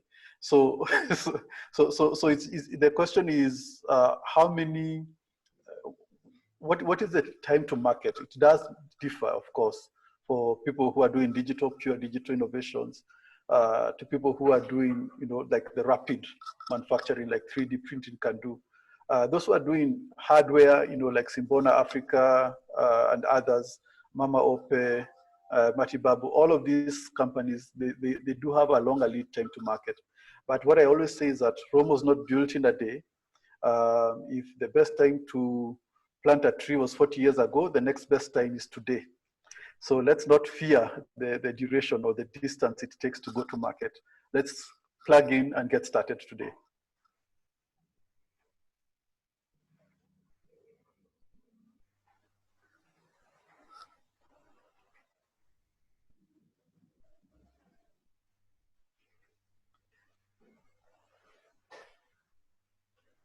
Okay, so maybe I can read. have a question, please. Yeah. Yes, please. Actually, I think I've only been talking to gentlemen so far, so please go ahead. All right, I'm Glenys. I'm a medical doctor. I'm from Cameroon. Hi, Glenys. I want to appreciate your presentation, frankly. First of all, because I have the impression that people out of the medical field are actually understanding the challenges that healthcare providers within the hospital face. So when you talk about the access to PPEs and comfortable PPEs and the oxygen crisis, those are real things that we face in the hospital. It's almost like on the global scope, nobody's looking at that COVID in the hospital. Everybody is out about maybe safety and prevention. Of course, we support, but within the healthcare setting, within the hospital setting itself, I'm glad that you could mention those specific challenges that healthcare providers face. Yeah, I feel like people are listening to doctors now. Excellent. I also Glad wanted to hear that. I wanted to say, when you mentioned COVID COVID consequential opportunities, I think that that's something for us to explore, because what we see in the hospital is, because everybody is overwhelmed about whether or not they have COVID. I mean, and even as a doctor, at this point, when I see a patient and they have cough, in my mind, I'm already, is this COVID or not? So what happens? Everybody who doesn't have COVID is by default a non-emergency. I mean, we don't plan it, it just happens that way. So what happens is people who have elective surgeries, for example, we book you and say, okay, we may have to operate you in a month or in 2 months. Somebody who has diabetes, well, okay, if you're not in a hypoglycemic crisis, you know, we just give you drugs and push you, you know, so these people are beginning to feel neglected. And I think that is an opportunity for entrepreneurs or problem solvers to look at that population that's beginning to feel neglected and make them realize that, well, you do not always have to come to the hospital. You don't always have to go see doctors. There could be another way that we could do this at your convenience. Because before, they felt like they had to come see the doctor all the time. You had to hear the doctor's voice. You had to meet the doctor. But now, because of COVID, we're not giving them that much attention. And I think that if we could create solutions that make these people a bit detached from the hospital and more independent, because COVID has come and shown us that it's possible. It's possible for me to go 2 months without meeting the diabetic patients and following up, you see. So we could create solutions around that. That would be great. And the last thing is actually a question. Is there any regulatory body in Africa for hardware that people produce for medical purposes? Let's say you produce a pulse oximeter, for example. It's not a drug, so is there any kind of hardware clinical trial before these things get to the hospital? I mean, I'm impressed about the innovations, but I'm a little worried. Okay, we're making 3D masks, we're saying they're reusable, you can wash them. Has anybody tried to test how effective that is before we start selling to the hospital, so that we're not causing more harm than good?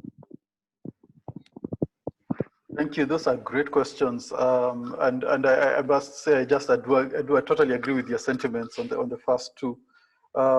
Telemedicine is one area that I did not put in my slides here because I tend to be biased towards hardware. But telemedicine is an area we're seeing a lot of opportunity, a lot of growth. And I think it's one of those things that you're right. How do we address the needs of the non-COVID related issues? Because if going to the health facility is risky both for you as a clinician and for the patient, then we do need to come up with easier ways of delivering healthcare. And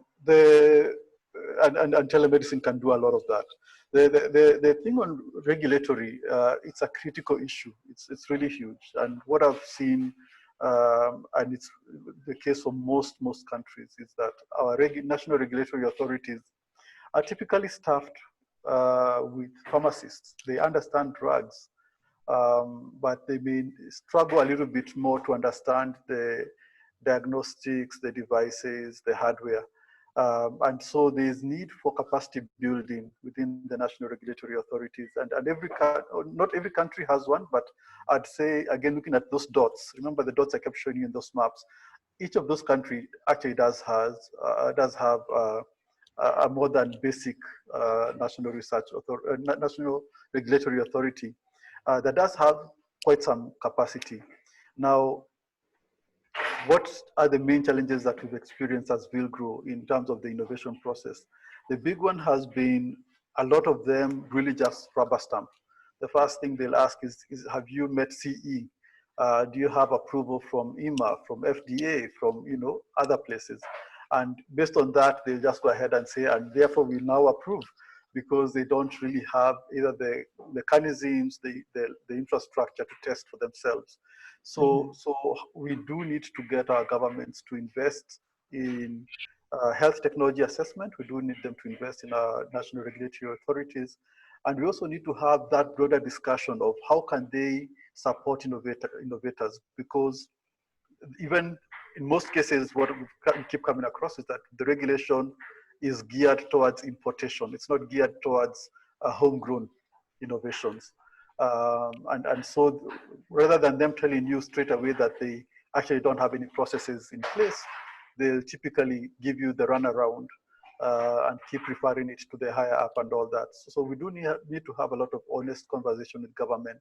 There's lots of things that the government needs to do to create an enabling environment.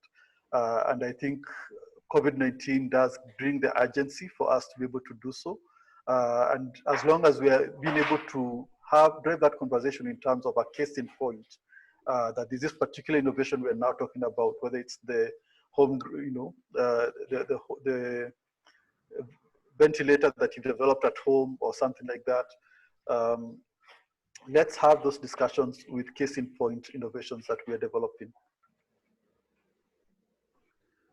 All right. I see. Thank you. Okay, so I apologize. So I'm really glad about this very intensive also question and answer session. I also would like to say to Glennis that in these days we will learn also how to actually go on the market with the new medical products and how to comply with regulation. So you'll be sure that the products that are in the hospital are safe and effective and PPE are working. So thank you again, Robert, for your time and for your presentation. As many students requested, if you can share your slide, I will put them on the bootcamp page. And I'm inviting all the participants to add close to their name here on Zoom, also the group from 1 to 10, so it will be easier for us also to manage the group. I will invite you to come later at 3 p.m. with the session of Licia Di Pietro. Now, I have to say, buon appetito. I don't know how to translate in English, but you know, have a good food, let's say, sometimes not if it is polite. Good appetit, French. Good appetit. All right, thank you. It was a very great session, and thank you again, Robert. Thank you again, all of you. And the room will be open, but you can turn off your camera and have food with your friends and family. I think, excuse me. Thank you, everybody. Yes. Excuse me, Garba. I am Garba Musa. I come daily. I think it is the best how you break down in making some presentation in French, because in Africa we need to break down his lack of conversation, you know. But when I participate as a mentor in Africa versus Virus, I choose are the best young in Africa and between West Africa and East Africa. But sometimes we have the problem of language, you know. This was like a problem, not a problem. I mean, we asked to all participants to explain if they know French or English or other languages. Yeah. We learned them, I mean, people French-speaking knows also English, but people speaking English don't know anything about French. I mean, we decided for English because we were able to include both East and West, North and South. We don't have to forget Arabic people.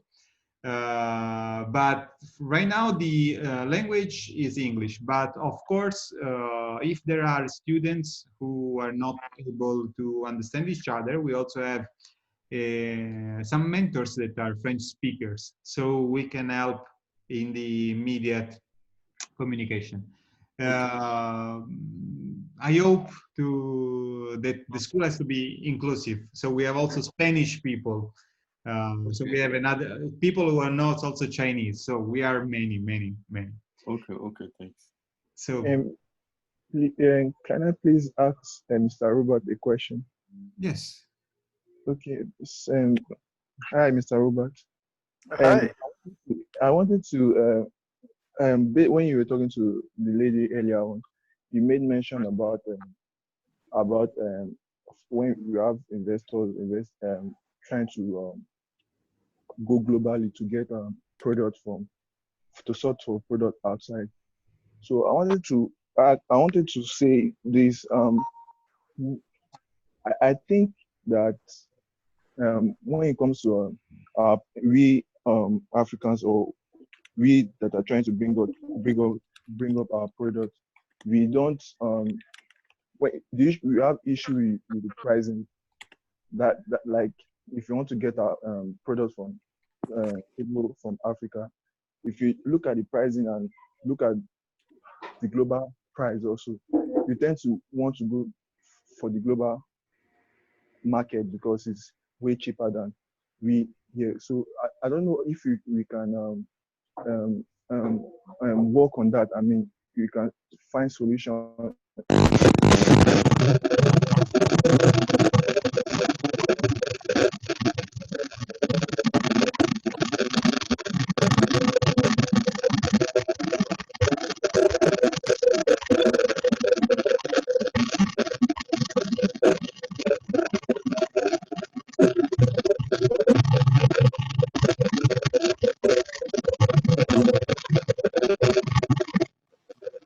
I'm not sure what that sound is. Are you all experiencing the same sound I'm hearing? Yes, we are.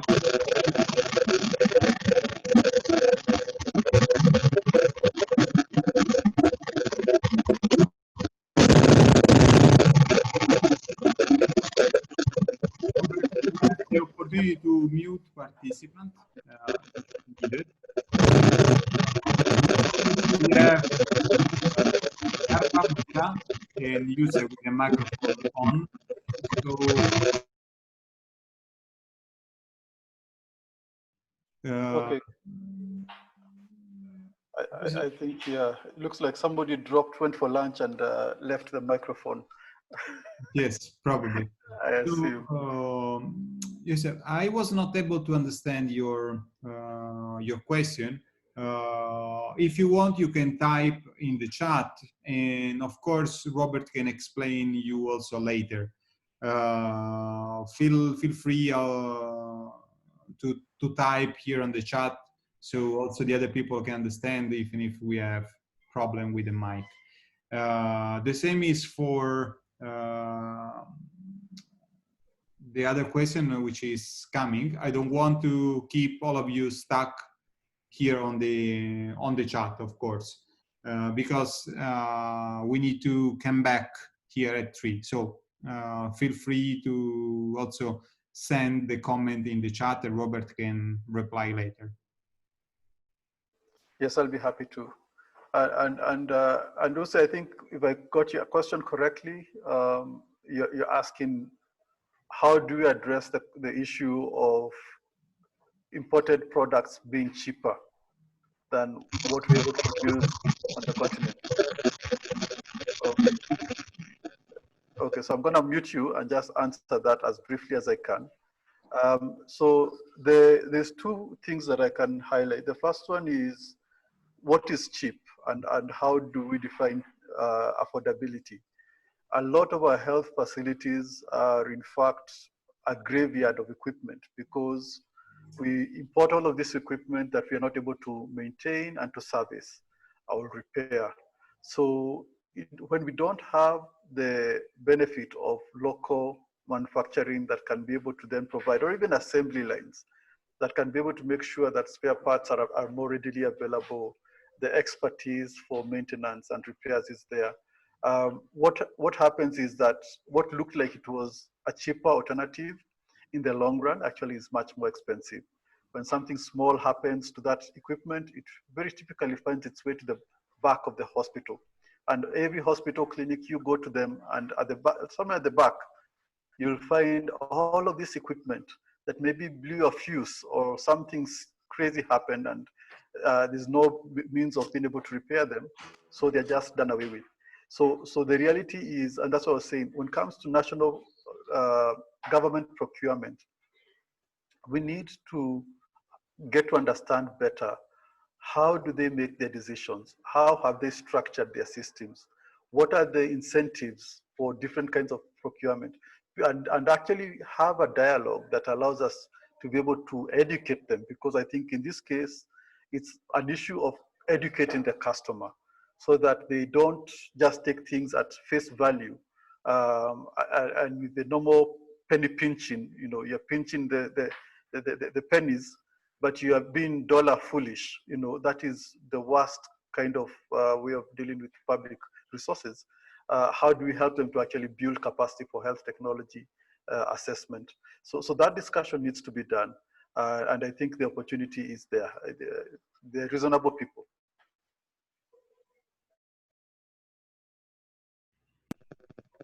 Thank you.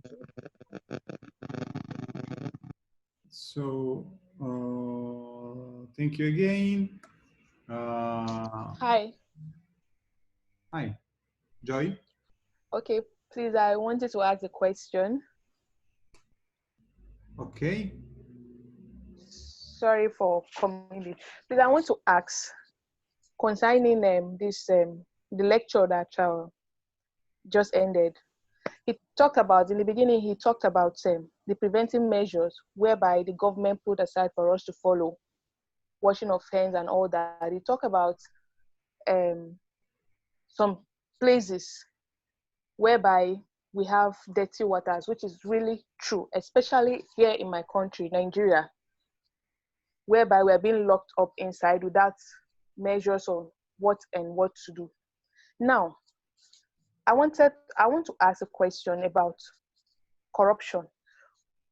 In my country, 90% of persons believe that COVID-19 is not real here in this country. They believe it's the government are just using it to extract money. So to some extent, they might be correct. If, for instance, we're able to come up with some innovation, how do we sell it to them? How can we convince them that, yes, this thing is really true. This is what you need to do to prevent yourself from getting it? That's my question. Then the second one I want to ask concerning corruption. When an economic system whereby corruption is the mother of the day, a lot of persons, especially the ones in the hello, can you hear me? Yes. Okay. The situation whereby they ask no interstate traveling, and yet we're still traveling. A lot of persons are still traveling. They stop by. We have forces on the road. They settle them with money and all that. Now, when the government said no interstate travel, they are trying to fight against the COVID-19. Now, but persons, the citizens are breaking the rules, and also the persons in authority also are the one championing everything. Now, what do we do to fight against all this? Because the persons involved, like if we're coming out with innovation, I think it should enlighten us more on how to manage economic situation whereby how we can talk, how to talk that they can hear our voice whenever maybe we'll come out with an innovation, a very good one at that we know that can be helpful, so the government can hear us talk, because sometimes they won't want to listen to you. Okay, maybe I don't have any easy answers, Joy, but this is the way I look at it. Nigeria has the richest man in Africa. He's an industrialist, and he was not born a billionaire. He came from a humble beginning, maybe even humbler than you and me. And just by being able to start with what he's able to do, we cannot control everything. But I think there are things that are within our control that we can be able to take ownership. If what God has gifted you with is the gift of creativity, of innovation, of being able to be entrepreneurial, use it.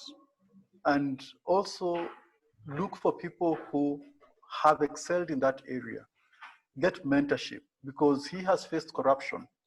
He has faced corruption in Nigeria, he has faced it here in Kenya, he has faced it everywhere. And he has faced competition from even bigger companies than his. And he has been able to do so. And I think it boils down to just simply, it's a journey of 1,000,000 miles, but it will start with a single step, but also realizing that you cannot do it alone. And you do need to build alliances, build partnerships, make friendships. You had me talk about the entrepreneurial team for the idea that you have, the solution, the innovation that you have. Don't try to be everything, because you can't succeed. As Villgro Kenya, I bring the health expertise. I have people who bring finance, engineering, entrepreneurship, all these different kinds of expertise. I don't try to be everything, but I partner with people who complement me in terms of what my strengths are, and that's the way to do it. So don't try to swallow the whole thing in one gulp. Take it in sips, but also build a team that allows you to be able to grow and that complements what it is that you uniquely bring. Okay. Thank Okay, you, thank you Robert. very much, sir. Thank you, Robert. Thank you also to all the people who made the question. So let me stop the record of this session.